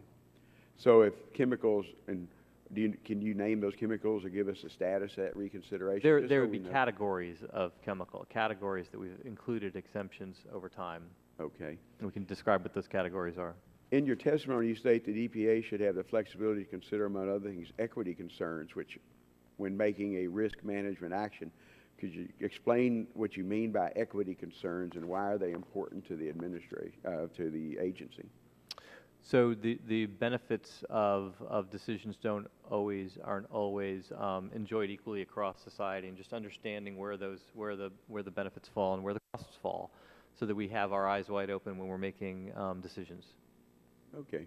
Well, Mr. Chairman, this is the first time I think in a long time I have any time left. Does anybody on our side need another half a minute or so? I yield back my time. Gentleman yields back his time. Chair now recognizes gentleman from Ohio, Mr. Johnson, for 5 minutes. Thank you, Mr. Chairman. Mr. Jones, I understand that printed circuit board manufacturers recently met with EPA officials to discuss TSCA reporting obligations on byproducts sent for recycling. Now, the good news is this meeting has been characterized to me by those manufacturers as a constructive step in addressing industry's concerns that TSCA reporting on byproducts is unnecessarily burdensome and complex. So I'd simply like to ask today for your commitment to continue working closely with industry over the next month to determine how reporting on byproducts sent for recycling can be reduced or eliminated. Well, I think we're going to, I know we are going to continue to have some discussions both inside and with the manufacturers to get this to a better place. I don't think it'll be a place that has absolutely no reporting, but the reporting may fall in a completely different group. Well, we're looking for common sense, and I appreciate it. That's what I've heard from the industry, so I appreciate that. I fear that if EPA continues to seek information through TSCA, which duplicates reporting under other statutes and therefore is of minimal regulatory value, byproducts manufacturers who currently recycle may choose to landfill that waste in order to avoid the regulatory burden and enforcement liability. You know, we should do all that we can to encourage recycling of those secondary materials, which are often rich in metals and other valuable materials, by establishing sensible and non-overlapping reporting regimens that minimize the burden on industry. It ought to be a business-friendly environment. I think we can figure out. I'd very much like to work with you in concert with manufacturers to more closely align TSCA reporting with the goal of supporting byproducts recycling. While I believe this committee is prepared to legislatively remedy this issue, I hope we can all agree that an administrative remedy is the preferred short-term solution. So can I have your commitment to work with the industry and our committee today to determine how this can be resolved as quickly as possible? Yes, you can. Well, those were easy questions, weren't they? They were. Good deal. All right. Thank you, Mr. Chairman. I yield back. Gentleman yields back his time. Chair now recognizes the gentlelady from Colorado, Mr. Gett, for 5 minutes. Thank you very much, Mr. Chairman, and thank you, Administrator Jones, for coming. You know, I have to say that there are members on both sides of the aisle, as you know, who have been working together on trying to find consensus on this bill, and we have been meeting for quite some time, Mr. Green and me and Mr. Tonko and the chairman and others, and we've made a big investment of our time and effort into trying to untie this very complicated knot. But I would agree that time is running short, and I would also agree with what you said, Mr. Administrator, that this latest discussion draft is moving the ball forward a little bit, but I still think we need to have some substantive changes before we get to that sweet spot. And I also agree with the chairman that I think at this point this side of the aisle, my side of the aisle, needs to put some specific language forward. So Mr. Chairman and Mr. Tonko, I look forward to working with both of you so that we can get some language that will help address the concerns that we still have. The one issue I always try to not repeat what everybody else said, and I think but I do have concerns with some of the other issues other members have raised. But something we haven't talked a lot about yet today is Section 14 of the discussion draft, confidential information. Under the current law, if a company designates certain information as confidential business information, the EPA has to shield that information from the public. And because the company's claims don't have to require justification and there's no penalty for overclaiming, virtually everybody agrees there's been a lot of misuse of this provision. Now, in the proposed draft, this trend continues. There's no upfront substantiation required for confidential business information except in the specific identity of a chemical. So this is what I want to ask you about. There's also a new restriction in the latest draft that places on EPA's ability to share the most critical piece of chemical information, health and safety studies. While current law provides that health and safety studies can never be claimed as CBI, the new draft would allow companies to keep secret the identity of chemicals implicated in a health and safety study. So that's what I want to ask you about, Mr. Jones. Isn't it true that the agency's been tightening its policies on CBI in an effort to increase transparency? That's correct. And in 2010, didn't the agency issue a policy that it would generally deny confidentiality claims for the chemical identities and health and safety studies? That's correct. And so the proposal we're examining today would essentially overturn these 2010 reform efforts. Is that correct? Yes. Now, would that be consistent with the administration's principles on TSCA reform? No, it wouldn't. Now, what is the problem in allowing companies to keep chemical identities secret in health and safety studies? So although the public would have access to a toxicological study, let's say a study on developmental effects or cancer, reproductive effects, they wouldn't be able to discern what chemical was associated with the effect. So they wouldn't know what chemicals to avoid, is that They right? wouldn't know what chemicals to avoid. Right. Now, we heard from others that a generic name for a chemical is sufficient. Now, in your review, has that been the case? It can be, but it really is a function of how much information is conveyed in the generic name. Okay. Now, the latest draft attempts to resolve the problems with generic names by introducing a new term, unique identifier, so that the administrator may disclose the maximum amount of information about the chemical structure. Will this get at the problem? Well, unique identifier is important, but you can have a unique identifier that actually doesn't really tell the public or anyone else about the key element of the structure that they might be concerned about. Okay. Now, are there cases where the only appropriate unique identifier would be the actual identity of the chemical? Well, you could just make up a name, and that would be a unique identifier. I guess so. Okay. So, Mr. Chairman, I think this is one issue we can really continue to work on, because I think you're trying to make some effort, but I think we need some more work, and I look forward to continuing to participate in this effort, and I yield back. Gentlelady yields back her time. Thank her for her questions. Chair, now recognize the gentleman from Louisiana, Dr. Cassidy. Hey, sir. Whenever I go to a TSCA hearing, my head always ends up being turned around, because it seems as if people are disagreeing on things which should be common ground. So let me kind of see if you can get my head turned on right. And I don't mean this to challenge, I just mean this to whatever. I read on page 36 that, or beginning perhaps section 35, that you're supposed to, the EPA would do a high priority risk evaluation, and among other things, determine the hazard. Hazard being, if you will, by definition, or risk, determine the risk, which is by definition hazard times exposure. Okay. And then once determining that, going over to maybe the next section, section C, there is a method by almost a graduated scale. You can say, listen, it's at high risk, but you're never going to be exposed under these circumstances, so don't worry about it. And you keep on kind of working your way all the way to where there's a total ban. Now that seems the way it should work.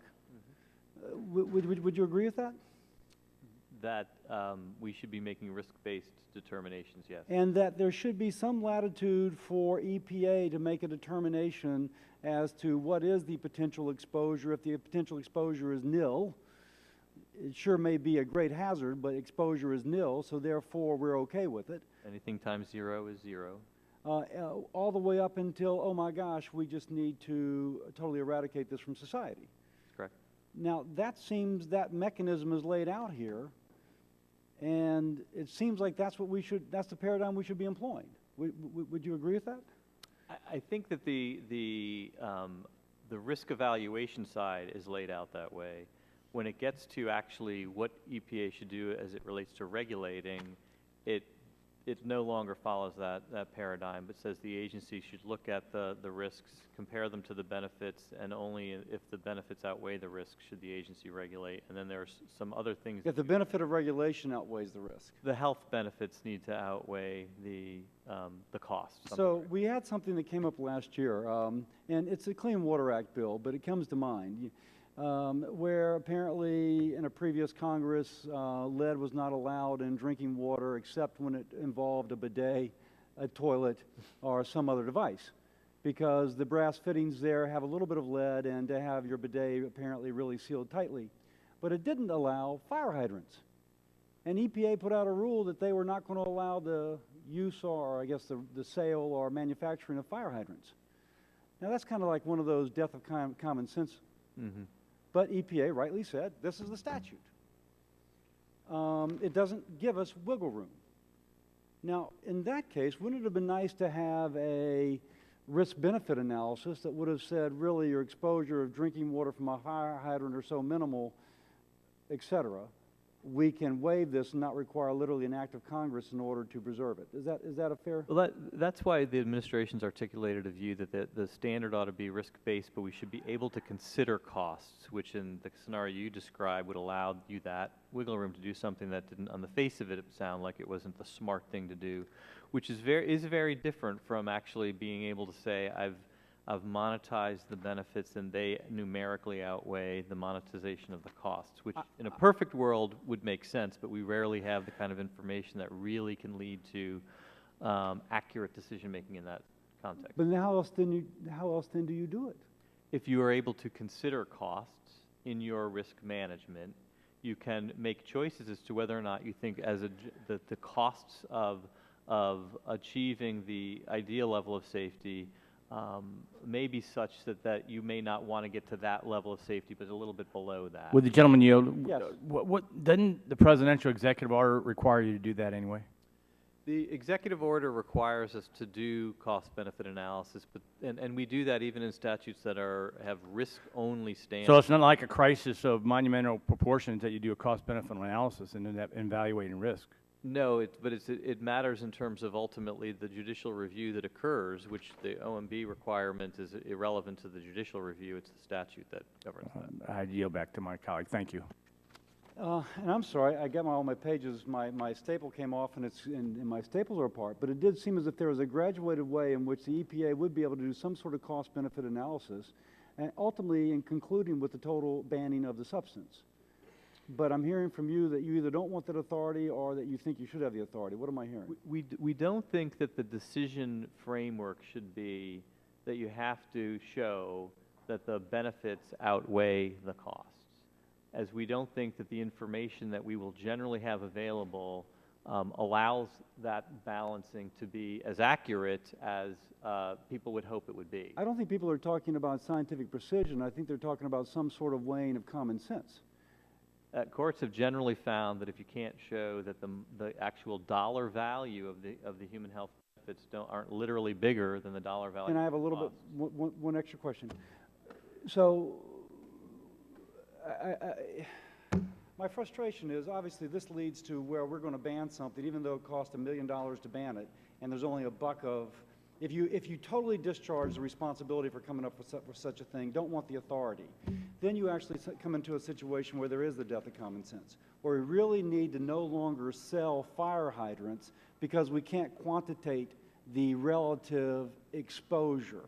Now, we can't have it both ways. We can't say give you a little bit of wiggle room so that we're not banning fire hydrants, and on the other hand saying, oh my gosh, we don't want that authority because we don't have the ability to pull off the analysis. Well, it's very different. It's very different from saying I'd like to be able to consider costs, so I don't do something like you just described, versus I have to literally calculate the human health benefits, which are nearly impossible to do most of the time, and I have to show that that number is bigger than the cost, which is usually easily able to calculate, but often overestimated. Gentleman's time's far exceeded, and I hope you'll come back for the second panel, which I think we'll have a further discussion on this. The chair now recognizes the gentlelady from California for 5 minutes.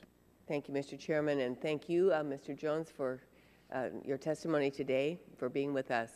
Many stakeholders have raised concerns about the need to protect vulnerable populations in any modernized TSCA.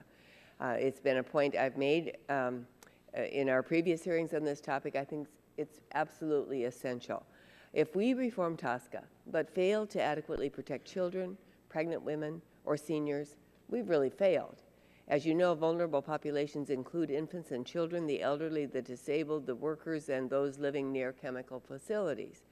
In their 2009 report, Science and Decisions, the National Academies of Science recommended that all vulnerable populations should receive special attentions at all stages of the risk assessment process.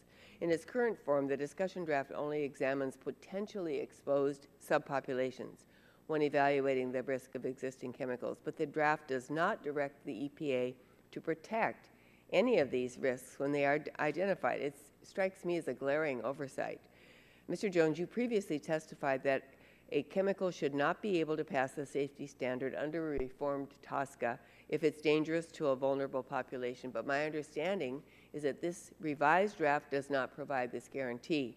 Instead, it uses a cost-benefit standard to direct EPA to balance the health risks to vulnerable populations, subpopulations against the cost to the industry to take protective action. Do you think, is your opinion that this is an accurate statement, or if not, would you correct me? The only modification I would make is that it's not just the cost to the industry, but any costs to society. But otherwise, I think your characterization is accurate. Okay. So that means if we enact this proposal, we couldn't tell parents that the law always puts the health of their children first, right? That's correct. Does the administration support this approach, or does it think the law should require that children in vulnerable populations are protected from toxic chemicals? We prefer the latter. Mr. Chairman, this proposal doesn't make sense to me.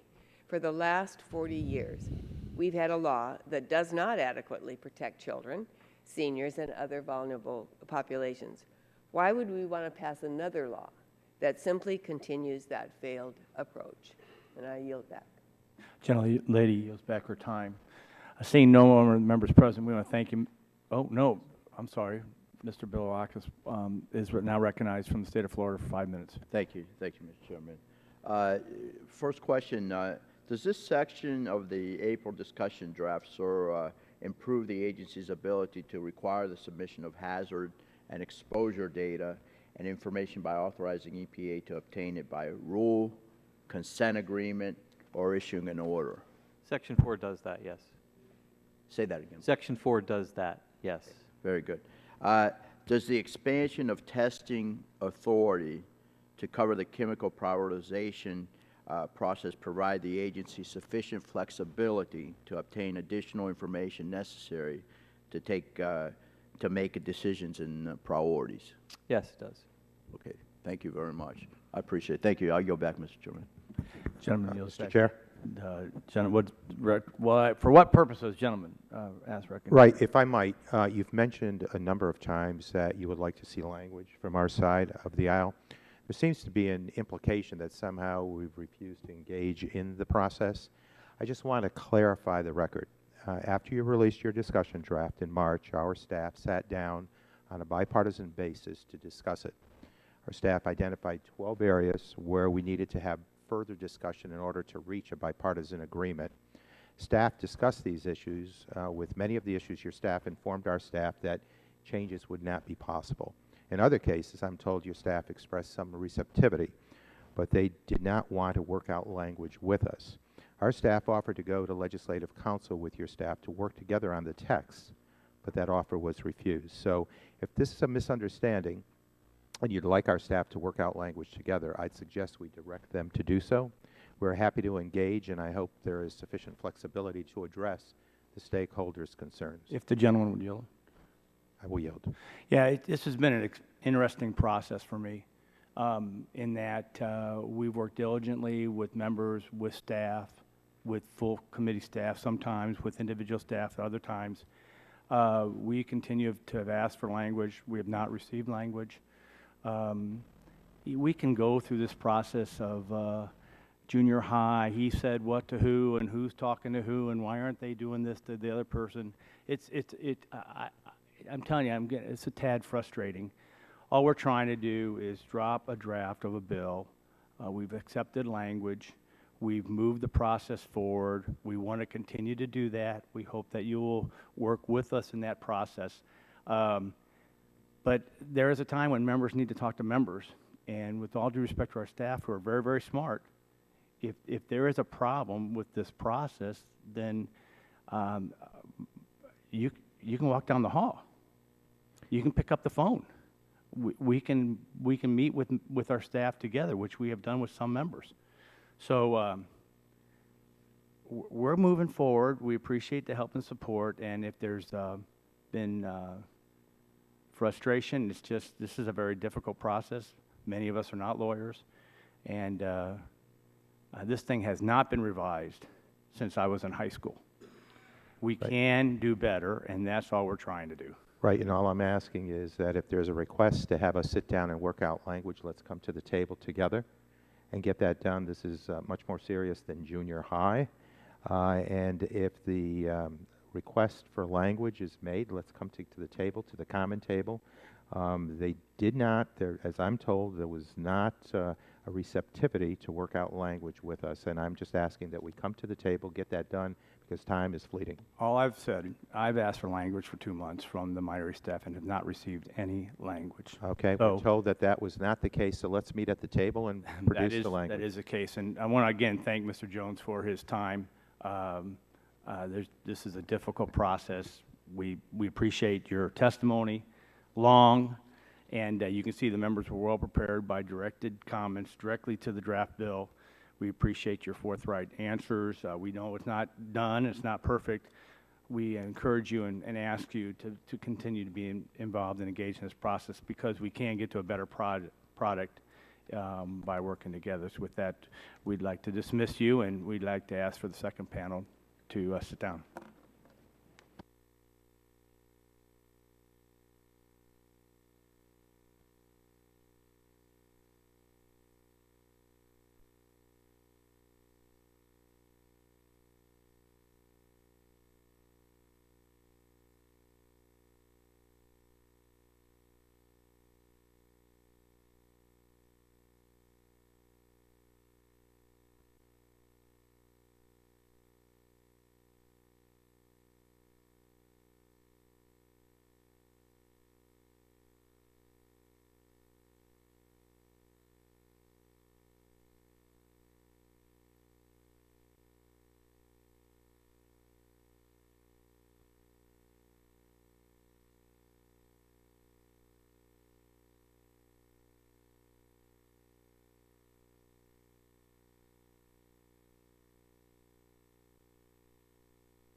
I think we're going to hire Mr. Dooley to be a good staffer. He knows the ropes. If we get the door closed, we want to thank you. Hopefully you found the first panel interesting, educational, enlightening, and we do appreciate you coming for this second panel. In the sake of time, we want to continue to go forward. I will introduce everybody first and then call you individually for your opening statements. I think that's, for me, the most expeditious way of, from my left to right. We're joined by the Honorable Cal Dooley, President and CEO of American Chemistry Council, former colleague, great friend, and we appreciate you being here. Dr. Beth Bosley, President, Bourne Specialties, on behalf of the Society of Chemical Manufacturers and Affiliates. Again, thank you for being here. Mr. Mark Greenwood, Principal, Greenwood Environmental Council. Sir, welcome. You've testified before, so good to see you again. Dr. Len Sawyers, Vice President, Global Sustainability for Procter & Gamble Company. Again, another familiar face. Mr. Stephen Goldberg, Vice President, Associate General Counsel, Regulatory Government Affairs for BASF. You've also been here before. Mr. Andre Egregious. Oh, you're over there. Okay, we got our things mixed up. National Campaign Director, Safer Chemicals, Healthy Families, another familiar face, and the Honorable Michael Moore on behalf of the National Conference of State Legislators. Sir, welcome. So we'll start with Mr. Dooley. Your full statement's in the record. You're recognized for 5 minutes, and thank you for coming. Thank you, Chairman Shimkus and Ranking Member Tonko. Thank you for the opportunity to testify about the latest draft of the Chemicals and Commerce Act. ACC greatly appreciates the time and effort that you and your staff have devoted to this critical issue, and we believe this draft addresses key issues and questions that have been raised by a variety of stakeholders, and questions have been raised by a number of members of this committee at the February 27th hearing on the previous draft. You know, I think if you look at some of the modifications in this draft, they responded to some of the concerns that Member Tonko offered about the preemption of state laws. This draft provides for a robust national chemical regulatory program while also maintaining the abilities of states to protect their citizens when EPA has not acted. Unlike the earlier draft, a low priority designation of a chemical by EPA will no longer preempt existing state laws. Only a final EPA decision after a risk evaluation of a high priority chemical will preempt a state regulation or law. And Congressman DeGette, you asked about EPA's testing authority.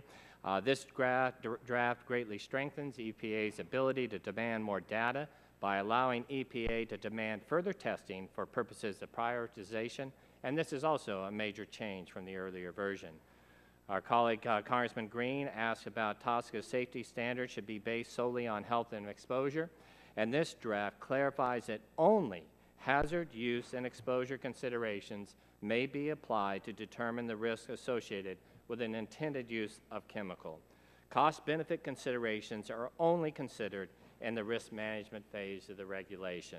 And Congressman Capps, who has a great concern about vulnerable subpopulations, this draft explicitly requires EPA to consider exposures to infants, children, pregnant women, workers, and the elderly during the prioritization process and throughout the risk evaluations. And Congressman Pallone has asked about TSCA's current requirement to apply the least burdensome option. He mentioned that in his questions earlier today. This draft eliminates the least burdensome requirements, enhancing EPA's ability to efficiently and effectively impose regulations on chemicals. This legislation, or draft legislation, provides a national approach to ensure the safety of chemicals in commerce.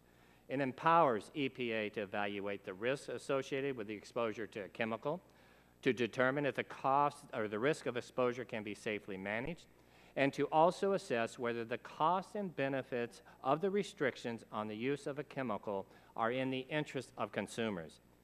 I think it's instructive to see how the CICA could apply to the use of this fluorescent CFL fluorescent light bulb.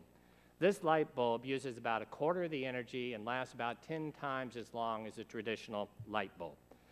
But widespread adoption of these CFLs are helping to reduce energy demand, reduce carbon emissions, and are reducing energy costs for consumers. But there is a small amount of mercury that is required to make these highly efficient bulbs effective. Under CICA, EPA would certainly find mercury to be a high priority chemical based on hazard. EPA then would conduct a risk evaluation as to determine whether mercury used in this CFL posed a significant risk. Finding that, EPA would next consider whether the exposure to mercury in this bulb could be managed to protect against an unreasonable risk of harm to human health and the environment. In EPA's development of regulations on the use of mercury in this bulb, they would consider the costs and benefits of allowing mercury to be used and whether there were alternatives. This approach is compelling from a public policy perspective, as EPA would be ensuring the risk of exposure to mercury was acceptable in this bulb while encouraging the development of a product that has significant societal and environmental benefits. This example of the CFL bulb also demonstrates why preemption provisions of CICA are sound public policy. Unfortunately, many state regulatory programs are based solely on whether a chemical can cause harm in any circumstance. This means that if the state, my home state of California, decided to impose a blanket ban on the use of mercury, CFLs could not be sold there. This would have a significant negative consequences as innovators and companies throughout the country would be reluctant to invest in the development and manufacture of advanced products such as this bulb if it was banned in what is the 5th largest economy in the world.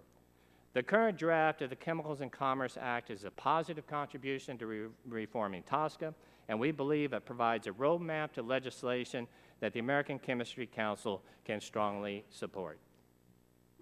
Thank you. Your time has expired. Chair now recognizes Dr. Bosley for 5 minutes. Thank you, Chairman Shimkus, Ranking Member Tonko, and members of the subcommittee. I'm pleased to be back in Washington to share my perspective as a small business owner and on behalf of the Society of Chemical Manufacturers and Affiliates regarding the April 18th discussion draft of the Chemicals and Commerce Act. You and your staffs have been doing great work on TSCA reform, and SOCMA very much appreciates it. I'd particularly like to thank you for recognizing that TSCA is as much about products as it is about health and the environment. It's an important interrelationship. We need to protect against unreasonable risks, but we also need to be able to keep making the products that make every other aspect of our society useful. As we work towards strengthening EPA's authority to regulate industrial chemicals, we must be careful that it does not come at the expense of innovation. This is how we create and sustain jobs. It's also how we can develop greener chemicals and bolster public confidence. You've attained positive approaches from the February 27th draft on issues that matter most to SOCMA. You've also made additional improvements in several other areas. There are some aspects of the current draft that concern us, and we'd like some clarification on those. Regarding new chemicals and CBI, timely approval of new chemicals and reliable protection of trade secrets are SOCMA's two top priorities. Because they are critical to facilitating innovation, and the draft makes some changes to new chemicals and confidential business information provisions of the bill, but these two sections continue to be very, very workable. As you continue to deliberate these sections, consider that new chemicals do tend to be greener. Note also that if a manufacturer does not have test data, EPA will continue to use precautionary approaches involving potential exposures, modeling tools, and data on analog chemicals before a chemical ever reaches commerce. If the agency then still feels like it needs measured data, it can request it and often does. Finally, companies regularly continue to test chemicals even after EPA approves them. Regarding existing chemicals, the new draft contains additional requirement for EPA to review available information on a chemical, including any screening level information, before requiring testing. We support this change. It only makes sense that EPA leverage all the available data and information before pursuing potentially burdensome testing regimens. Prioritization. Relatedly, the prioritization process in the bill now allows EPA to require development of additional data to determine whether a substance falls into a high priority bucket in cases where existing information is insufficient. This is a great improvement. We also believe that enhanced processor reporting is an important aspect of any new bill. In the same way EPA can seek additional toxicity data to prioritize a chemical, we'd like to see language specifically authorizing EPA to require processors to report use and exposure data for particular product categories, especially where commercial or consumer uses can be significant. We understand this is a challenging issue, but is essential to well-informed risk evaluations. As I've mentioned in prior testimony, the bill should also expand TSCA Section 8E to authorize submission of non-adverse data and to require EPA to take that data into account when prioritizing and evaluating chemicals. Presently, Section E is biased toward only adverse data because that's all that we can submit. Such an enhancement would greatly increase the amount of data submitted under this authority, which can only improve EPA's understanding of chemical hazards. Regarding deadlines, SOCMA has called for a mandate for EPA to remove a minimum number of chemicals or some percentage of chemicals over time in order to ensure that it will act more expeditiously on existing chemicals than it has thus far. While the bill does not yet do that, it does include deadlines for reviewing existing chemicals. I think the deadlines may be too generous in aggregate. It would give EPA a total of up to 10 years from release of a high priority determination to issue a final rule imposing risk management requirements or restriction. I think 4 years for the risk evaluation is probably too long. Something like 18 to 24 months should be workable. We notice that the phrase in Section 6 and 9 is significant risk, and we look forward to understanding your intent here. I think it's probably an improvement over unreasonable risk. Risk management now.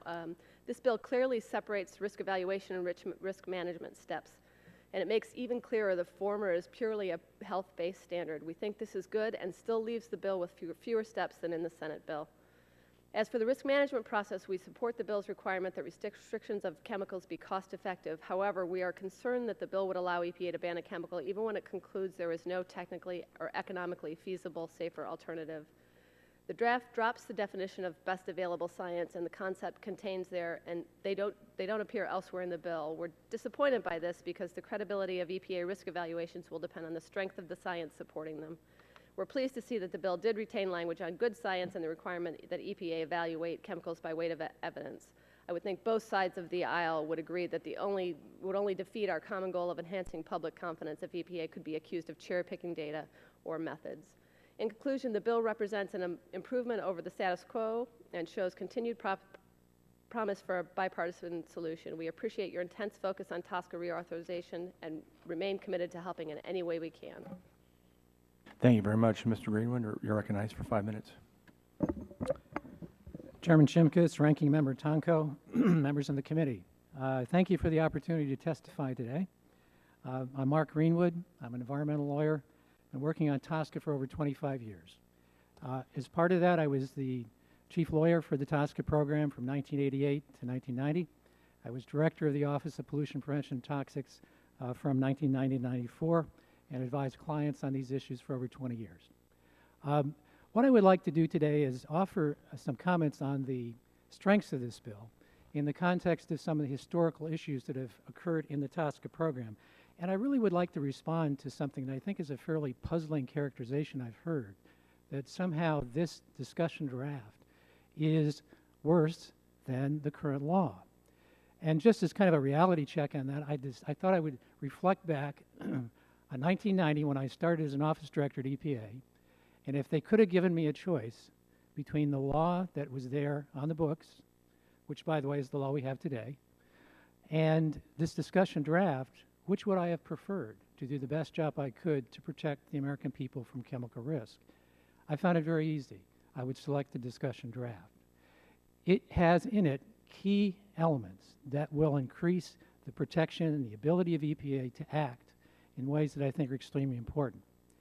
I've documented those in my written testimony. I'll highlight just a couple points in the interest of brevity. For Section 6, which we know is the centerpiece of the existing chemical program, as others have mentioned, your draft removes the least burdensome requirement provision. That was the most difficult problem that came out of the asbestos corrosion-proof fitting decision. You've removed it. It removes the specter of that decision from the program. A second one that's very important is prioritization. One of the curses of TSCA is that it has always been the statute, particularly in Section 6, that can do anything but has a mandate to do nothing. And that has been a problem institutionally. EPA and the TSCA program has always had a problem getting more resources for the program. It's had a problem getting its regulations through the review process. We often saw the phenomenon, which I experienced several times, when new political leaders would come into EPA, they'd look at this wonderful new tool and say, this can be used for this special project.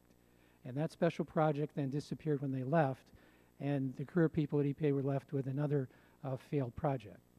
I think what happens with this prioritization system is it creates a system that legitimizes the establishment of a long-term agenda for this program, which it desperately needs, and allows the program to have a sustained effort to implement that agenda.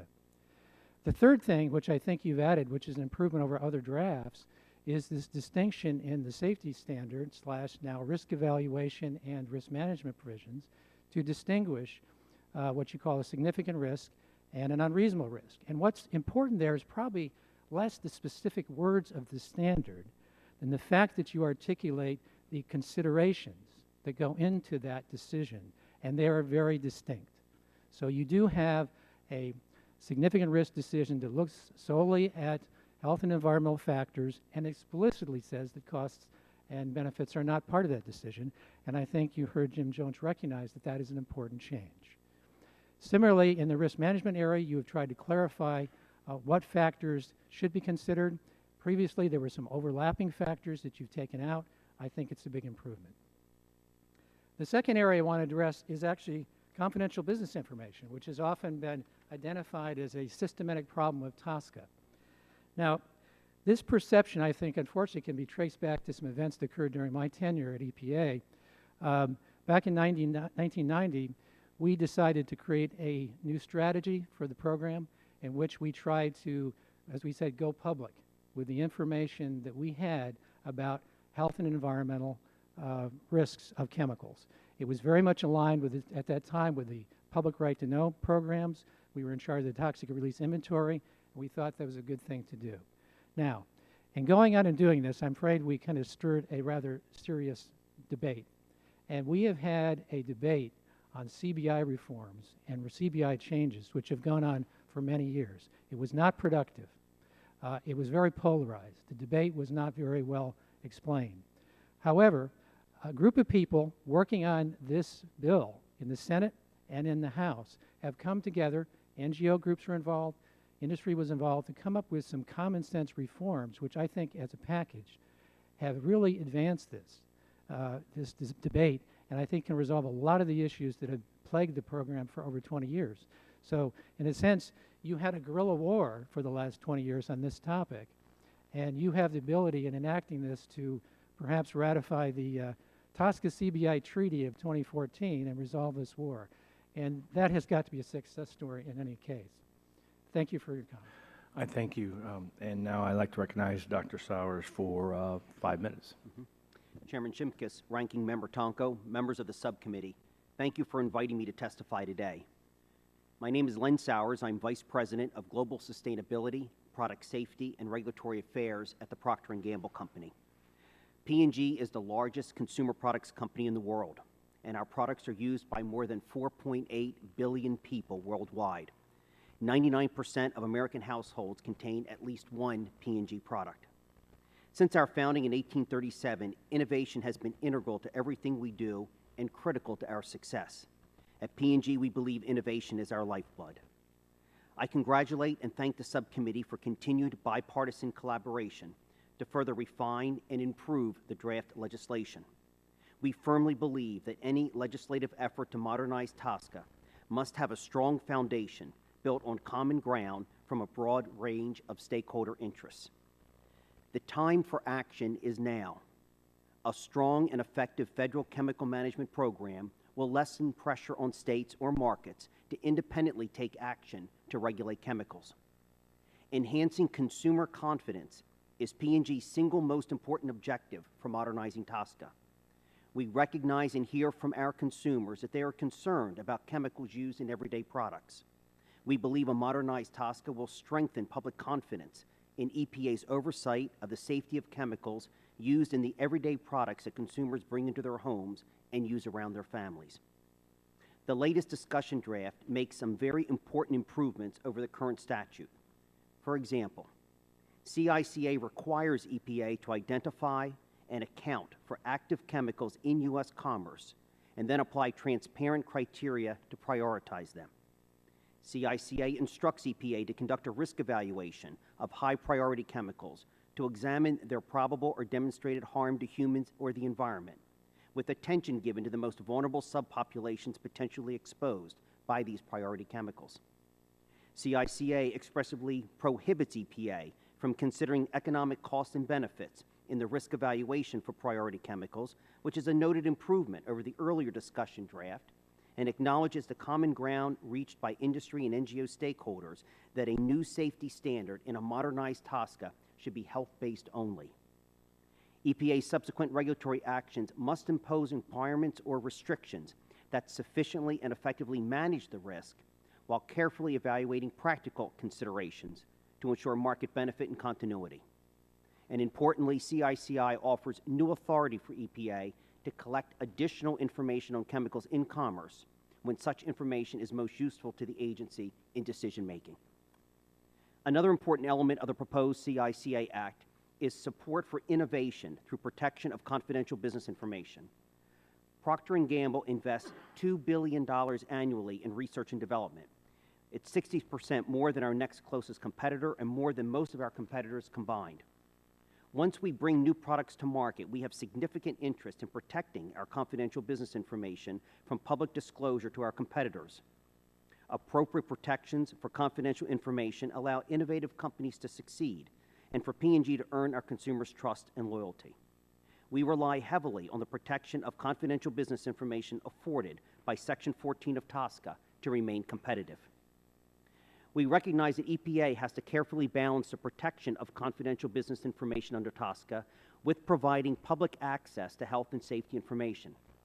P&G fully supports transparency with health and safety information and the disclosure of confidential information to states and medical professionals to assist with the diagnosis and treatment of illnesses. The discussion draft appropriately authorizes EPA to disclose such information. We also strongly support provisions to the discussion draft that provide adequate protection for confidential chemical identities, even when associated with a health and safety study. A specific confidential chemical identity is not needed to conduct a health and safety study, interpret its results, or communicate the study's observed health effects and conclusion. Structurally descriptive, generic chemical names are sufficient to provide the public with information about the structure of the chemical and its hazard profile, which in turn provides a linkage and access to publicly available scientific and toxicological literature on structurally related materials. In our industry, confidential chemical entities are often the most valuable type of intellectual property. Disclosure of a specific confidential chemical entity can provide watchful competitors with clues needed to replicate our product formulations. P&G agrees with other industry stakeholders that CBI protection must be properly substantiated at the time of the initial claim and upon EPA request to renew or extend the duration of protection. We support the CICA provisions that address the need for upfront substantiation of CBI claims for confidential chemical identities and encourage the authors to consider broadening the requirement. Mr. Chairman, Ranking Member Tonko, thank you again for the invitation to testify this morning. We believe the time to modernize TSCA is now. Thank you. Now, Chair now recognizes Mr. Goldberg for 5 minutes. Thank you, Chairman Shimkus. I think there should be a button for that. There we go. Chairman Shimkus, Ranking Member Tonko, members of the subcommittee, thank you for this opportunity. I'm Steve Goldberg, Vice President and Associate General Counsel for Regulatory and Government Affairs at BASF Corporation. BASF Corporation is the North American arm of BASF Group, which is the world's largest chemical company. BASF Corporation supports modernization of TSCA. We believe substantial progress has been made towards that goal by the most recent draft of the Chemicals and Commerce Act. And we appreciate the subcommittee's focus on this important matter and are grateful for the opportunity to appear before you today. A number of key principles and concepts for TSCA modernization are the subject of agreement among a wide variety of stakeholders, including the fact that TSCA should provide for additional authority for EPA to review and manage risks from existing chemicals on the market, as it has successfully done for new chemicals since TSCA's inception. A prioritization process is an appropriate way for EPA to commence reviewing existing chemicals in order to ensure its resources are spent in the most efficient way. EPA requires additional authority to call for testing of chemicals where existing data is insufficient to permit reasoned conclusions either as to priority status or to make risk assessments. And the appropriate approach for a safety assessment of chemicals is a risk-based standard. That is one that takes into account not just hazards, but also exposure and use in order to lead to safety conclusions. And while I'm not testifying on their behalf today, while I participate in the chemical management teams at American Chemistry Council, I also do so at the leading downstream associations, the American Cleaning Institute, Consumer Specialty Products Association, and those associations are committed to participate in this process to provide appropriate use data so that the standard can be risk-based, not just hazard-based. The benefit and cost considerations are not appropriate when making a safety assessment, but are critical in deciding the appropriateness of risk management measures. As discussed, there should be appropriate protections for CBI. And finally, EPA will require sufficient resources to be able to fulfill its mandate in a timely manner under a modernized TSCA. While provisions in the proposed bill on use exposure data and resource needs require some fleshing out, overall we are pleased that the updated CICA is directed towards meeting these principles and is a substantial improvement over current law. While all these subjects are important, I want to focus on the subject raised by Mr. Dingell, and that is the issue of resources. Ultimately, one key to success of a modernized TSCA is ensuring that EPA has the resources to do its job, and there was extensive discussion about how many chemicals it could review and what sort of time period. Ultimately, a program that provides EPA the authority but not the resources to do that job is a losing proposition for the chemical industry, our customers, and the public. And so the program posited by the CICA clearly will require additional resources in EPA's Office of Pollution Prevention and Toxics to allow this program to work. Having been extensively involved in development and implementation of the pesticide fee system under the Pesticide Registration Improvement Act, which has been in place at EPA for about 10 years, I can provide some perspective on the possible application of a fees approach as part of increasing the resources for EPA to meet the needs of the program. And those fee provisions generally revolve around a number of, again, commonly held principles. That is, fees charged must be dedicated to the program itself, not to the general treasury or other programs within EPA, and those fees generally should go for adding FTEs within EPA. Fees need to supplement, not replace appropriations for the functions of chemical safety review. They need to be reasonable in amount, and such that will not stifle innovation, which is critical to our industry. Fees should be focused on activities that provide a direct benefit to the person being charged. A fee system needs to take into account small business considerations. And lastly, the agency needs to be accountable and transparent about how those fees are being used. Ultimately, while PREA provides some direction for possible approaches towards meeting resource needs in the chemicals area, it's a somewhat imperfect model. It's a different type of statute. It's a product registration statute instead of a substance statute. As more fully noted in my written testimony, however, there are some models, I think, that will help. So while there are things to be learned from the experience with PREA, ultimately a fee program for chemicals needs to be based on the unique processes called for in TSCA and under the CICA and requirements of a chemical management system. Industry is prepared to discuss the need for additional fees in this particular context if it meets those principles I enunciated, and BSF stands ready to help inform Congress's consideration of the resource needs of the agency, including appropriate fee approaches. And we thank you very much for your consideration. I thank you for attending. The business community obviously represents their customers. It's great to have a state senator here who has constituents. I think there's obviously members who are legislators also have great respect for anyone who puts their hat in the ring and runs for political office. So I'd like to recognize Senator Michael Moore from the Commonwealth of Massachusetts, and you're recognized for 5 minutes. Thank you very much, and it's an honor to be here today. Chairman Simkis and Ranking Member Tonko and distinguished members of the subcommittee. As a member of the Massachusetts State Senate and a member of the National Conference of State Legislators, I speak today on behalf of the NCSL, a bipartisan organization representing 50 state legislatures and the legislatures of our nation's commonwealths, territories, and the District of Columbia. I thank you for the opportunity to testify today. Mr. Chairman, while the NCSL encourages Congress to reform and modernize TSCA, we must insist that any changes do not eliminate states' abilities to protect the health and safety of their citizens through sweeping federal preemption. CICA preempts nearly 40 years of state policy in an attempt to provide a one-size-fits-all approach to toxic chemicals regulation. To strip states' residents of protections enacted by their elected officials would be a serious breach of state sovereignty and would leave everyone more susceptible to increased harm from toxic chemicals. CICI would essentially eliminate the ability of state policymakers to regulate toxic chemicals at the state level by divesting all authority away from states and localities and placing this authority solely with the EPA administrator. This approach may have adverse effects on state regulatory structures, which I detailed in my written testimony. CICA may also have unintended and adverse consequences that extend into the other areas of state environmental regulation. Air and water quality in states like New York may suffer because of current language does not explicitly exempt state pollution laws. In the absence of federal action to address issues related to TSCA's lack of revision, half of the states, including the Commonwealth of Massachusetts, have enacted legislation to regulate individual chemicals. Nearly one-third of states, including Massachusetts, have developed comprehensive state chemical regulations. The CICA would preempt all of these laws. I have attached a chart detailing the laws adversely impacted by CICA with my written testimony. Throughout my career in public service, I have seen the benefits of complementary state and federal chemical policy firsthand. As a state environmental police officer, I worked under the Office of the State Attorney General's Environmental Strike Force to investigate crimes associated with illegal chemical practices.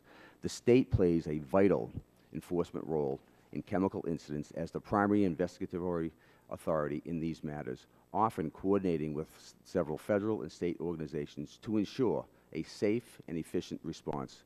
For 18 years, I investigated serious violations of state law that had significant impacts on local communities. In 1993, I was involved with a case in which a metal manufacturing plant failed to use standard procedures when disposing of residual sodium, resulting in an explosion.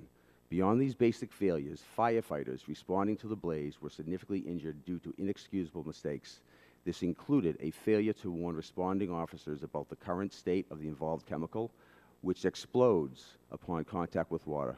When firefighters began routine containment procedures, a larger explosion occurred and several were critically burned through their protective gear by the reacting chemical. Through the Attorney General's strike force, Massachusetts was able to hold the responsible party accountable, and bring justice to those injured in the incident. Without state participation, enforcement of a chemical policy would be nearly impossible, but current CICA language would drastically hinder state enforcement. By eliminating state ability to enforce laws that are comparable to the federal standards, the responsibility of holding violators responsible would fall primarily on the federal government. States embrace the opportunity to provide an improved safety for their residents and the environment and accept this burden, but preemption language in CICA significantly endangers that enforcement ability. When I became a state legislator, it became more apparent how intricately states must be involved in chemical policy. The TSCA has not been updated for nearly 40 years, and states have acted to pass laws that complement the federal policy. All of these state laws were passed with the welfare of the public in mind. Beyond the host of Massachusetts law that provides increased protection from toxic chemicals, several communities in my district are currently experiencing difficulties and costs associated with federal preemption of railroad operations at rail yards. I commend the subcommittee for their commitment to businesses and interstate commerce in this draft and understand the motivations for a uniform federal chemical policy to promote these goals. However, the advancements of these ideas cannot come at the expense of public and environmental safety. I share the residents' belief that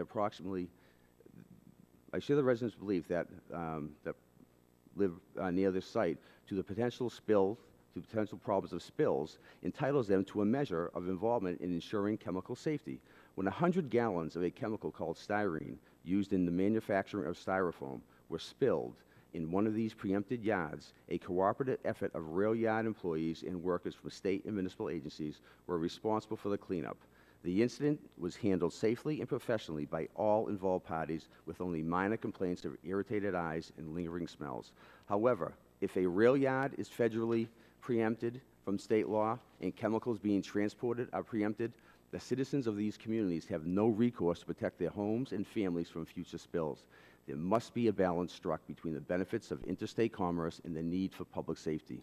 State legislatures have and must continue to play a role in chemical policy in order to reach that balance. The NCSL encourages Congress to reform and modernize TSCA, but does not believe that the CICA adequately accomplishes this goal. At a minimum, the NCSL believes proposed TSCA reform legislation should embody the elements outlined in the NCSL's Federal Chemical Policy Reform Directive, which is attached to my written testimony. Most notably, any reform of TSCA should preserve state rights to manage chemicals and resources and should be provided for the state level implementation. And I thank you for this opportunity and look forward to any questions. Thank you. And now I'd like to recognize Mr. Egregious for 5 minutes. Thank you very much, Mr. Chairman. Safer Chemicals, Healthy Families is a nonpartisan coalition of health, environmental, labor organizations, and businesses. We came together to do TSCA reform in a meaningful way, and we remain committed to that. I appreciate the opportunity to testify, and I especially appreciate the process you followed of having discussion drafts before going forward with a formal bill, and want to use the opportunity to encourage a different course before you do that. We took this very seriously. We had a team of experts review the new draft, and we did note improvements, so I want to point them out so you don't have to do it for me. The testing authority is an improvement. The getting rid of the best available science definitions, the definitions of adequate information, et cetera. But we were still unanimous in our analysis that the improvements don't alter the bottom line, which is that when you take the ambitious preemption in the bill, the sweeping preemption, with the things that roll back pieces of federal law, and then the fact that the things that I believe you intend as improvements in the bill are still not there in our analysis, the net effect is to go backward. That's our analysis of the bill still. The first question we asked ourselves, will the EPA be able to impose restrictions on unsafe chemicals under the bill? And we came to the same conclusion that Jim did, that even though you have separated the assessment from the decision on risk management, the bottom line there is still that EPA has to prove something too much like what it has to prove now, which has been shown to be unworkable, in order to impose the restrictions needed to ensure safety. And I hope you'll agree that's a threshold issue that we have to solve, and I think we want people outside of the chemical industry concurring that it has been solved before we go forward. The second question is, does the bill establish a clear idea of safety that we can all be sure will protect pregnant women and children? And I think our answer again was no. I did want to credit that the assessment is now clearly health-based, and there's a foothold for some key concepts like vulnerable populations, aggregate exposure, et cetera. But they're not lined up in a way that assures the protection for pregnant women and children. And this term significant risk, which may turn out to be an improvement or something that we can work with, it's still unclear what that means, and we want to make sure it's clear. The third question was, does it improve or diminish the oversight of new chemicals? And this is where we're still perplexed overall that our position, I think most people's sense is that new chemicals should be made to be safe, shown to be safe before they get on the market. That's the administration's principles. It's how a lot of people, when they first get into this issue, they think chemicals work like drugs, and they're surprised that it doesn't work that way, and they think it should work that way. But we were surprised, and the chemical industry has always said the new chemicals program as it is works fine. But we do see some rollbacks in that authority here. They have limited authority to and criteria whereby they can order development information, impose some risk management, and the new draft restores one of those, but still takes back a couple of those pieces of authority. We'd like to see that removed. We also asked, will this increase the transparency and public confidence, which is a goal that's been, you've enunciated, the industry has enunciated, and our answer was no again. I think the draft adds a layer of murkiness, and this has come up. For the first time, you explicitly allow the delinking, or require really, the delinking of a chemical from a health and safety study, the chemical identity from a health and safety study that might implicate it as having health concerns. And that really does mean you could have a secret carcinogen on the inventory. It'll be very hard for the public to track, is this being managed well? And I think the idea of public confidence is that when chemicals do have problems, we can see how they're being managed. And so that's going to be something that will undermine transparency. The low priority designation, if it worked the way it was referenced by one of the members, I forget if it was Mr. Latta, that it was just an ordering, it's what EPA is going to get to later, but because of the remaining link to preemption here, that it's not just EPA saying we're not going to look at this now, but we're going to prohibit states from looking at it in the future, all on the basis of this likely to be safe, as opposed to that they found it to be safe. I think that will be interpreted by many in industry as basically a hall pass, that people will want that. This is sort of a promise this chemical will never get looked at. And the first time something bad ends up somewhere that we don't want it, we're going to have a scandal, and the credibility of the whole program, I think, and what the safety means will come down. The preemption has been discussed in some detail. We agree with the comments that it is sweeping and overly ambitious. And so we would urge a different approach in the bill. I've engaged in a lot of dialogue with people in industry on a lot of these issues. Part of our reaction is that we don't see a lot of what I had seen as ideas that have come out with for more common ground approaches reflected in these drafts. And perhaps it's time to focus in on some key issues, and I think those would be, is there a definition of safety that we can all understand and get behind, and not just my coalition, but the folks in the medical community, the pediatricians, others that have weighed in on that subject? Is there clear authority that everyone agrees EPA would have to impose conditions needed to ensure safety? Is there a schedule and resources that we know are making meaningful progress at the federal level? And maybe that would be, good for government work right there. Some real progress, but nothing that goes backwards. That's what we'd be looking for. So I'd encourage that approach, Mr. Chairman, and thank you very much. Appreciate your testimony. Again, we welcome all our panelists, and I recognize myself for the first 5 minutes for questions. I guess I'd like to start with there was this cost-benefit analysis that Mr. Jones had testified briefly on in that whole discussion near the end of the first panel, and offer anyone a chance to make a comment on it. Mr. Greenwood, you look like you're ready to do that. Well, one of the things actually I mentioned in my testimony was when you talk about cost-benefit analysis and this unreasonable risk standard and what it means, I think it's useful to consider the fact that just a month ago, EPA proposed a new rule. This is under the FIFRA statute for pesticides, but it is under an unreasonable adverse effects on the environment standard, very similar to the unreasonable risk standard. Proposed a set of very protective new standards for farm workers, and explicitly indicated that this is to deal with some very serious effects on farm workers, their families, to address the issues of environmental justice, and articulated this as part of the unreasonable risk standard.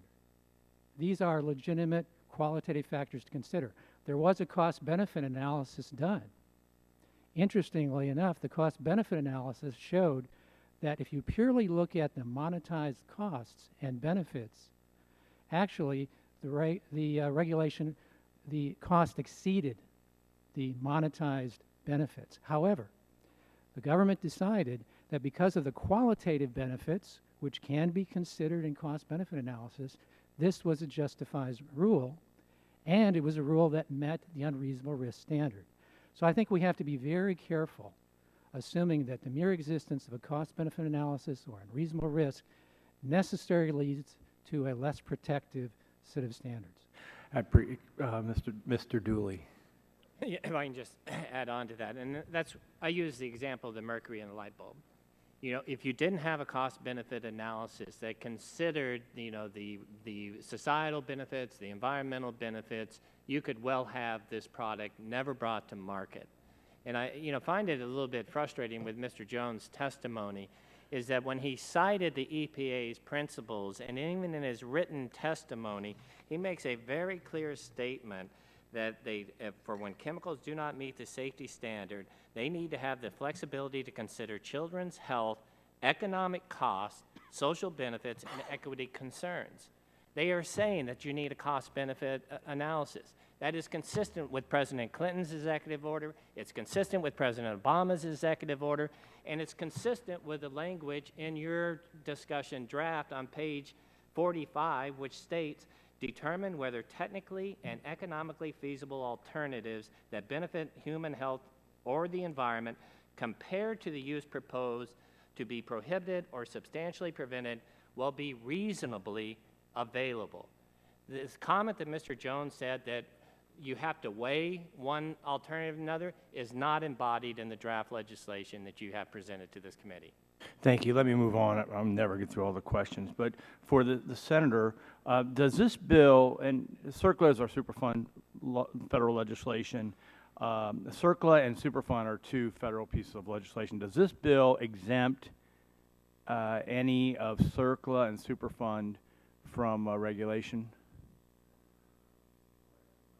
Because why I say that is in your comments about spills, that's all under CERCLA and that's all under Superfund and remediation and the like.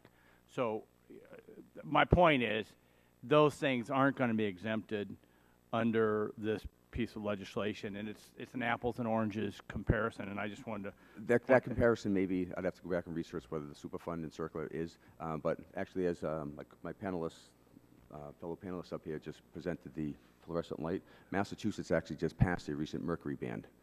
So the question is in Massachusetts with this... Yeah, so no fluorescent light bulbs in Massachusetts? Well, no, we have fluorescent light bulbs. But there's mercury in there. But but there's a mercury ban that's been in place, and the Massachusetts law regarding the mercury ban would actually be preempted. So that's a law that Massachusetts actually passed. Okay, wow. Preempted. Okay, thanks. Now I've lost all control over the direction I was going to go. Let me move to Mr. Greenwood. Some of the people involved in this debate have strong feelings about federal preemption. We just started talking about that. Why is it important to address preemption, and do you think the discussion draft takes the right task? Well, I think it's very important to address preemption, but I would say it in the following way. It's important because I think it's an increasingly important issue that needs to be teed up actually for international purposes. And here's the context. Obviously, in the United States, we get nervous about anything that goes to preemption because it goes to key principles of the history of our country. But in the world of chemical management across the world today, we are facing a series of different kinds of controls from other parts of the world. There is we want to have at some point some kind of consistency of standards across borders, obviously within the country, but more and more the threat of making that very hard to do is the fact that we have countries around the world with their own chemical programs. In the case of Europe, we've got a set of standards in REACH that cover a continent. And if you are going to try to advance the interests of the United States and engage with the other parts of the world as your trading partners, you have to have a consistent position. The ticket for entry in that discussion is one country, one voice. You have to be able to say, we are here as the United States with our position in dealing with other countries and with European community. And our trading partners don't not want to negotiate with the individual states in the United States. They're expecting the federal government to speak for the country. So at some point, one of the things that needs to be considered here is how preemption or other mechanisms that try to get people, the state regulators and the federal regulators, on the same page for purposes of these discussions will factor into how TSCA is designed. Yeah, and I appreciate my time's far expired. I'd like to now turn to Mr. Tonko, the ranking member, for 5 minutes. Thank you, Mr. Chair. Earlier, EPA told us that the discussion draft fails to address some key elements of meaningful chemical safety reform and in some ways weakens current federal law. That alone should give us pause. But the bill also includes sweeping preemption of state and local laws. Essentially, the bill completely ties the hands of state and local regulators to protect human health and the environment from toxic chemicals in commerce. Senator Moore, I'd like to explore the potential impacts of this preemption language with you. In your testimony, you mentioned that the state of Massachusetts, the Commonwealth of Massachusetts, has passed several toxics use reduction laws, including a comprehensive chemicals management program requiring companies to develop a plan for pollution prevention. Why did Massachusetts develop this program, and were the federal programs inadequate? Well, obviously in Massachusetts, we're looking at the needs of we determined to be the needs of our Commonwealth. And what we determined are going to protect the welfare and the safety of our citizens and protect the environment. So we're looking at our state and how we think we should move forward in a comprehensive process of addressing chemical use. So does that suggest that the federal programs were inadequate? I don't want to say inadequate, but I think everyone can admit that the EPA is, with the amount of work that they have to do, they're overtasked. There's a lot of responsibility put upon them. From previous testimony, there's 84,000 chemicals that right now have not been analyzed or looked at by the EPA. Has this program helped reduce toxic chemical use Yes. in your home state? Yes, I don't have the exact figures, but I can tell you it has reduced toxic chemical use. And Section 17 of the discussion draft contains extremely broad language that preempts states from implementing laws and regulations that require the collection of information about chemical substances or that restrict or prohibit the use and manufacture of those chemical substances. Senator Moore, how could this language affect your ability as a state legislator to serve your constituents? Well, I think if we're going to be looking at state laws to protect the welfare of our citizens and the environment and looking for our state regulatory agency, Department of Environmental Protection, I think having access to information is going to help us develop policies or state laws or regulations that are going to adequately support that need. In addition to preempting existing state laws, Section 17 of the discussion draft preempts state and local governments from passing new laws in the future to protect human health and the environment from toxic chemicals in commerce. That's putting a lot of faith in success of our federal program. Senator Moore, are you confident that the federal program envisioned by this bill would be sufficient to protect human health and the environment from toxic chemicals? From what I know of the legislation, at this point I would not say so. Again, the concerns I have is that there are a lot of responsibilities put upon the Federal Environmental Protection Agency, from reviewing new chemicals to reviewing existing chemicals. I don't know the resources that they would have to actually adequately perform this function. So then how do you see this as best working? What role should the state play and what role should the federal government play? I think they should work hand in hand, just as I think government and business should work hand in hand in the promoting of interstate commerce, the promoting of business. I think the federal government and state government should work hand in hand, working off each other's best practices and moving those initiatives forward. I don't think any one entity can do it alone. I know, as a panelist said, that when you're dealing on international trade issues, that they want to know the policies of the federal government. Well, state government also has, when we go abroad on trade issues, they want to know what state issues are being put forth. And in conjunction, we have to work with our federal partners, but we're not always states are not always putting forward the initiatives being sought by the federal government. So there's different initiatives that each state is going to be looking at. Well, I appreciate your testimony and that of the panelists. I agree that the best model is one that sets strong federal minimum standards, but allows our states to enact standards that respond to local needs and go above and beyond federal law to protect human health and the environment. And with that, Mr. Chair, I yield back. Gentleman yields back the time. Chair now recognizes the gentleman from Ohio, Mr. Lotta, for 5 minutes. Well, thank you very much, Mr. Chairman, and thanks very much to our panelists for being here today. Greatly appreciate your time and your presentations.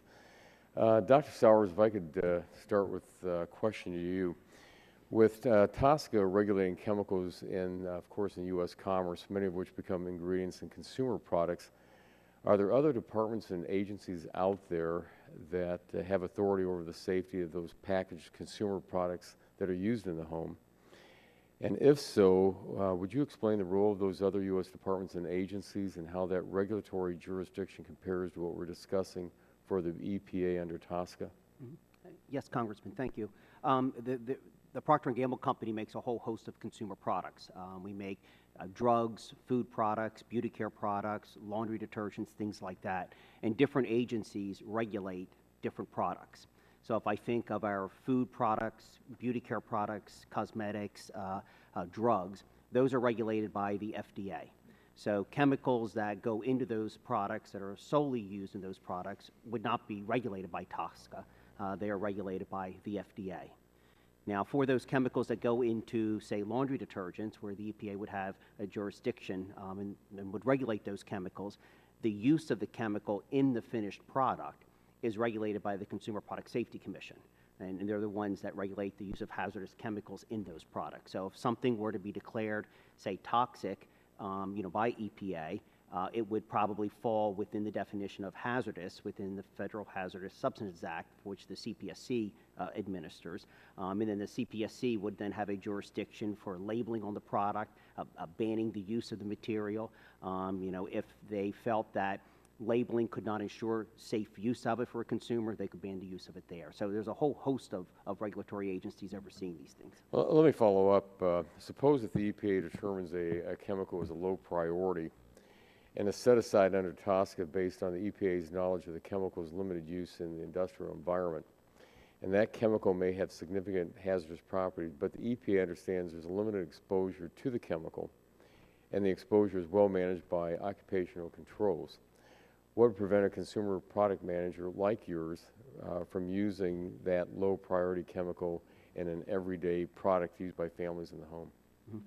If it was a chemical that was regulated by TSCA, then the Consumer Product Safety Commission would come into effect with its use in a finished product. And if it indeed was, say, a low priority chemical for which there was toxicity associated with it, a toxic potential, it would then be declared as hazardous by CPSC, and then there's a whole host of criteria on how hazardous materials are then handled in finished consumer products.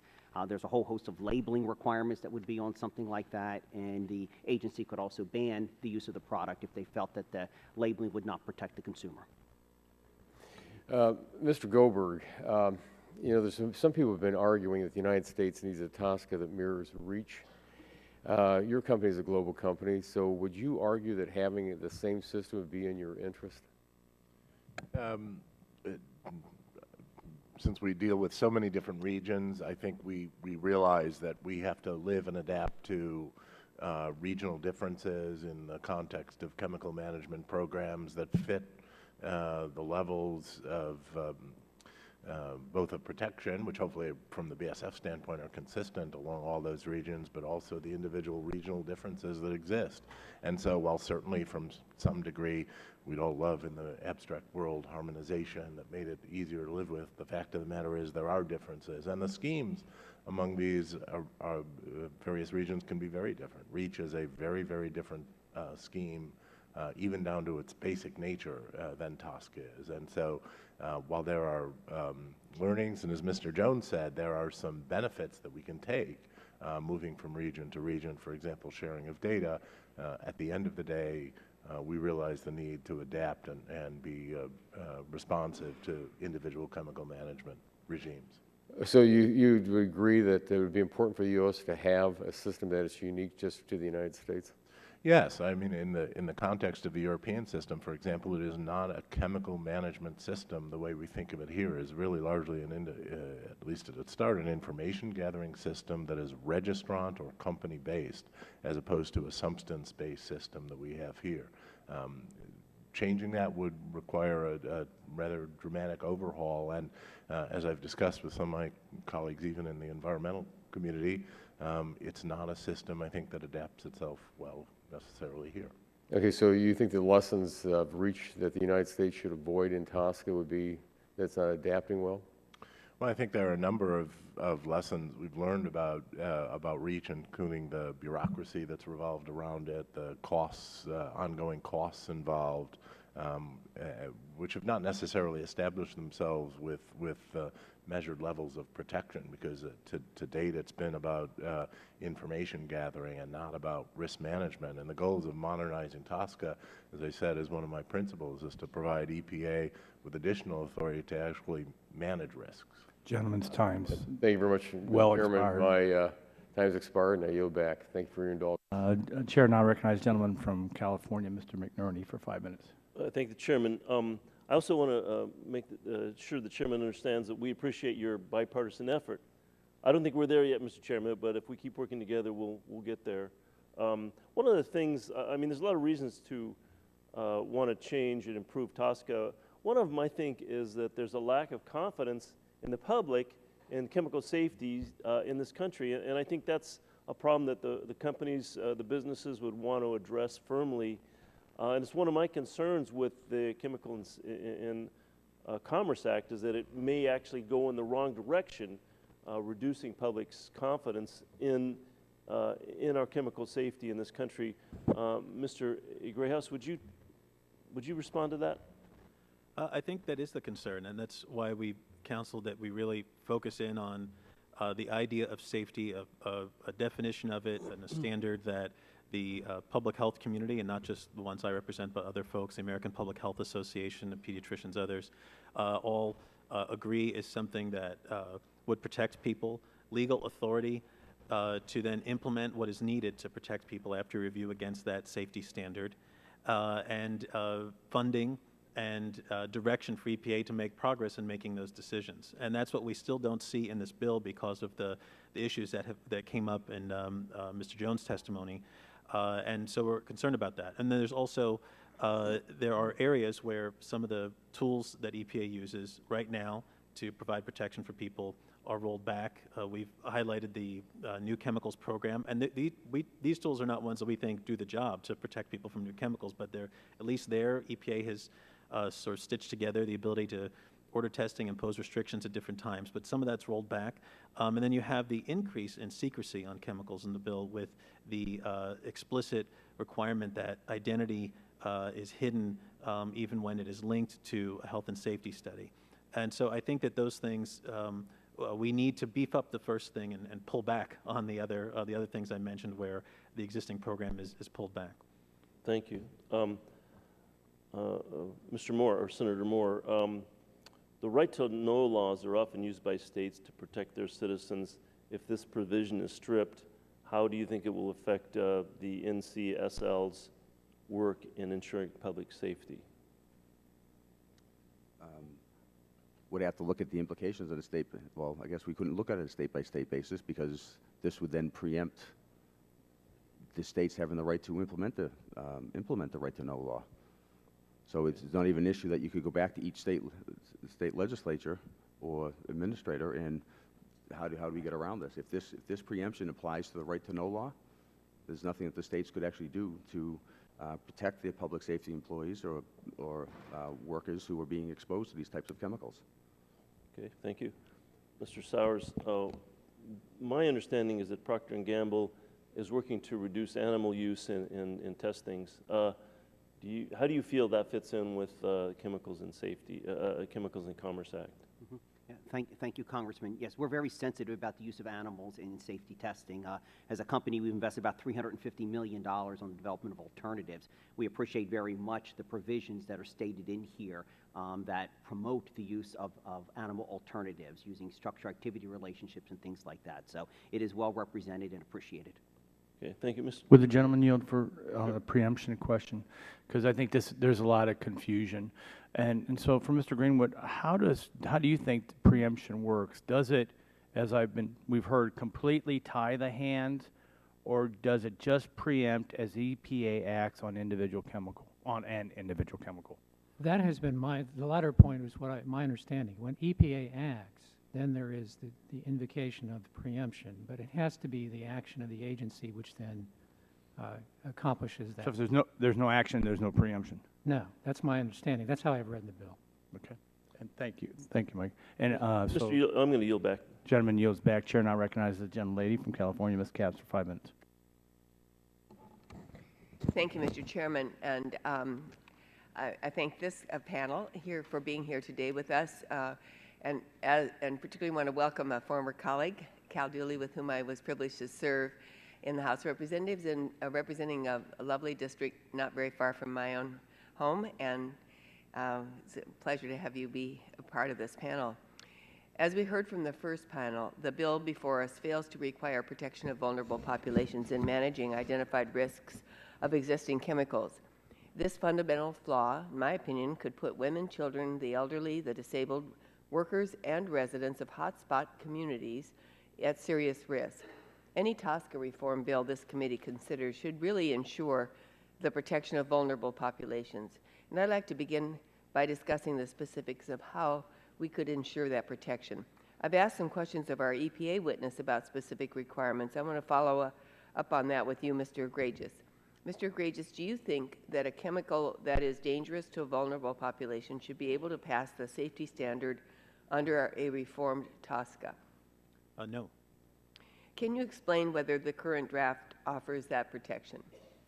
We think it doesn't provide the protection. Does your coalition, Mr. Egregious, believe that risk management decisions must ensure that significant risks to vulnerable populations are addressed? Yes, we do. And does the current draft ensure that vulnerable populations are protected from the risks identified when evaluating existing chemicals? We believe that it does not. I could get into the details, but it does not. Well, I'll give you a chance to do that. Are there some specific changes that you would recommend that we need to include in such legislation as reforming TSCA to ensure strong protections for vulnerable populations? Well, one of the key ones is right now the assessment does specify that they look at vulnerable populations, but against a standard that we still don't know exactly what it means in the bill, and I think we've identified that. It doesn't require that you aggregate the exposure to the vulnerable populations, and that's a key issue because there might be multiple vulnerable populations for the same chemical. You look at flame retardants, you have firefighters who now have a cancer prevention project that's about their disproportionate exposure to these chemicals when they go into fires. That's higher exposure for an adult, but then you might have children where there's a smaller amount of exposure could cause harm when the chemicals are used as directed in the home. And you want to make sure that the EPA is mapping the exposures, all the exposures that either of those groups has against them, and then devising the restrictions to make sure that they can only be used in a safe way and that the harm isn't occurring. And I think the absence of aggregate exposure in the assessment, and then the key thing that was talked about a lot in the discussion by Mr. Jones is if EPA ultimately can't impose the restrictions needed to ensure the safety, then a lot of that is academic. You don't want to have all this risk identified and then not be able to actually go ahead and impose the restrictions. So for those reasons, we think that it does not, even though vulnerable populations and a decent definition of it are in the bill, they're not actually protected by all the provisions. So it looks like there's some technology or capability of identifying the risks and of actually, at least better than we are now, mitigating them. Would that be your assessment? It definitely is. I think I cite the model of the pesticide program, and we can't import all the details of it here, but the basic idea of that you look at vulnerable populations, you add up the exposures, you impose the needed restrictions. That's a model that we've had in effect. There have been measurable public health improvements from it, so we know it can be done. It's just, is there the will to do it? Right, but there is a pathway, or there is some precedent for doing this. Finally, could you speak to the public's opinion, because you work a lot with the public opinion on this topic as well. I would think that properly protecting children and seniors and the other vulnerable populations would, from the effects of dangerous chemicals, should be fairly widespread. The enthusiasm for it might be a popular topic. What's your idea here? Yes, it's there's the support for protecting pregnant women and children from toxic chemicals in the sense of that there's a concern about chemicals now that they could be having an effect on a lot of the chronic disease that we see in the country is widespread. And so you'd be on solid ground in taking action to do all those things with public opinion. I can provide the details on that. I appreciate that. So in order to effectively reform TSCA, the bill before us needs significant revisions regarding the protection of vulnerable populations, and there's a will in the country to do that, or there's a desire to do this. So I urge my colleagues and the stakeholders on this panel to refuse to support any, at least that's my opinion, that we shouldn't support any TSCA reform bill that creates the illusion of progress while still leaving these vulnerable populations unprotected. Thank you, Mr. Chairman, and I yield back my time. Generally yields back her time. We want to, seeing no other members, I have a unanimous consent request to place some letters into the record. A letter from 3M Corporation, a letter from 13 Attorney Generals, the American Association for Justice, Texas Campaign for the Environment, Moms Clean Air Force, National Hispanic Medical Association, National Medical Association, American Public Health Association, a number of health care organizations, a letter from 72 health professional, public health and environment and public interest groups. And that's it, not this letter? Okay. Oh, yeah, sorry. Yeah, I'm sorry. See, I was right, staff was wrong. Note that down for the first time. And also a letter we received, I received from Ranking Member Waxman and Ranking Member Tonko on this legislation and hydraulic fracturing. Without objection, so ordered.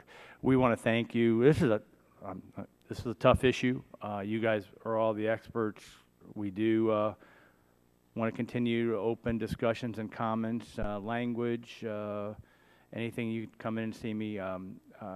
Important piece of legislation, and we learned a lot today. We appreciate your participation with that.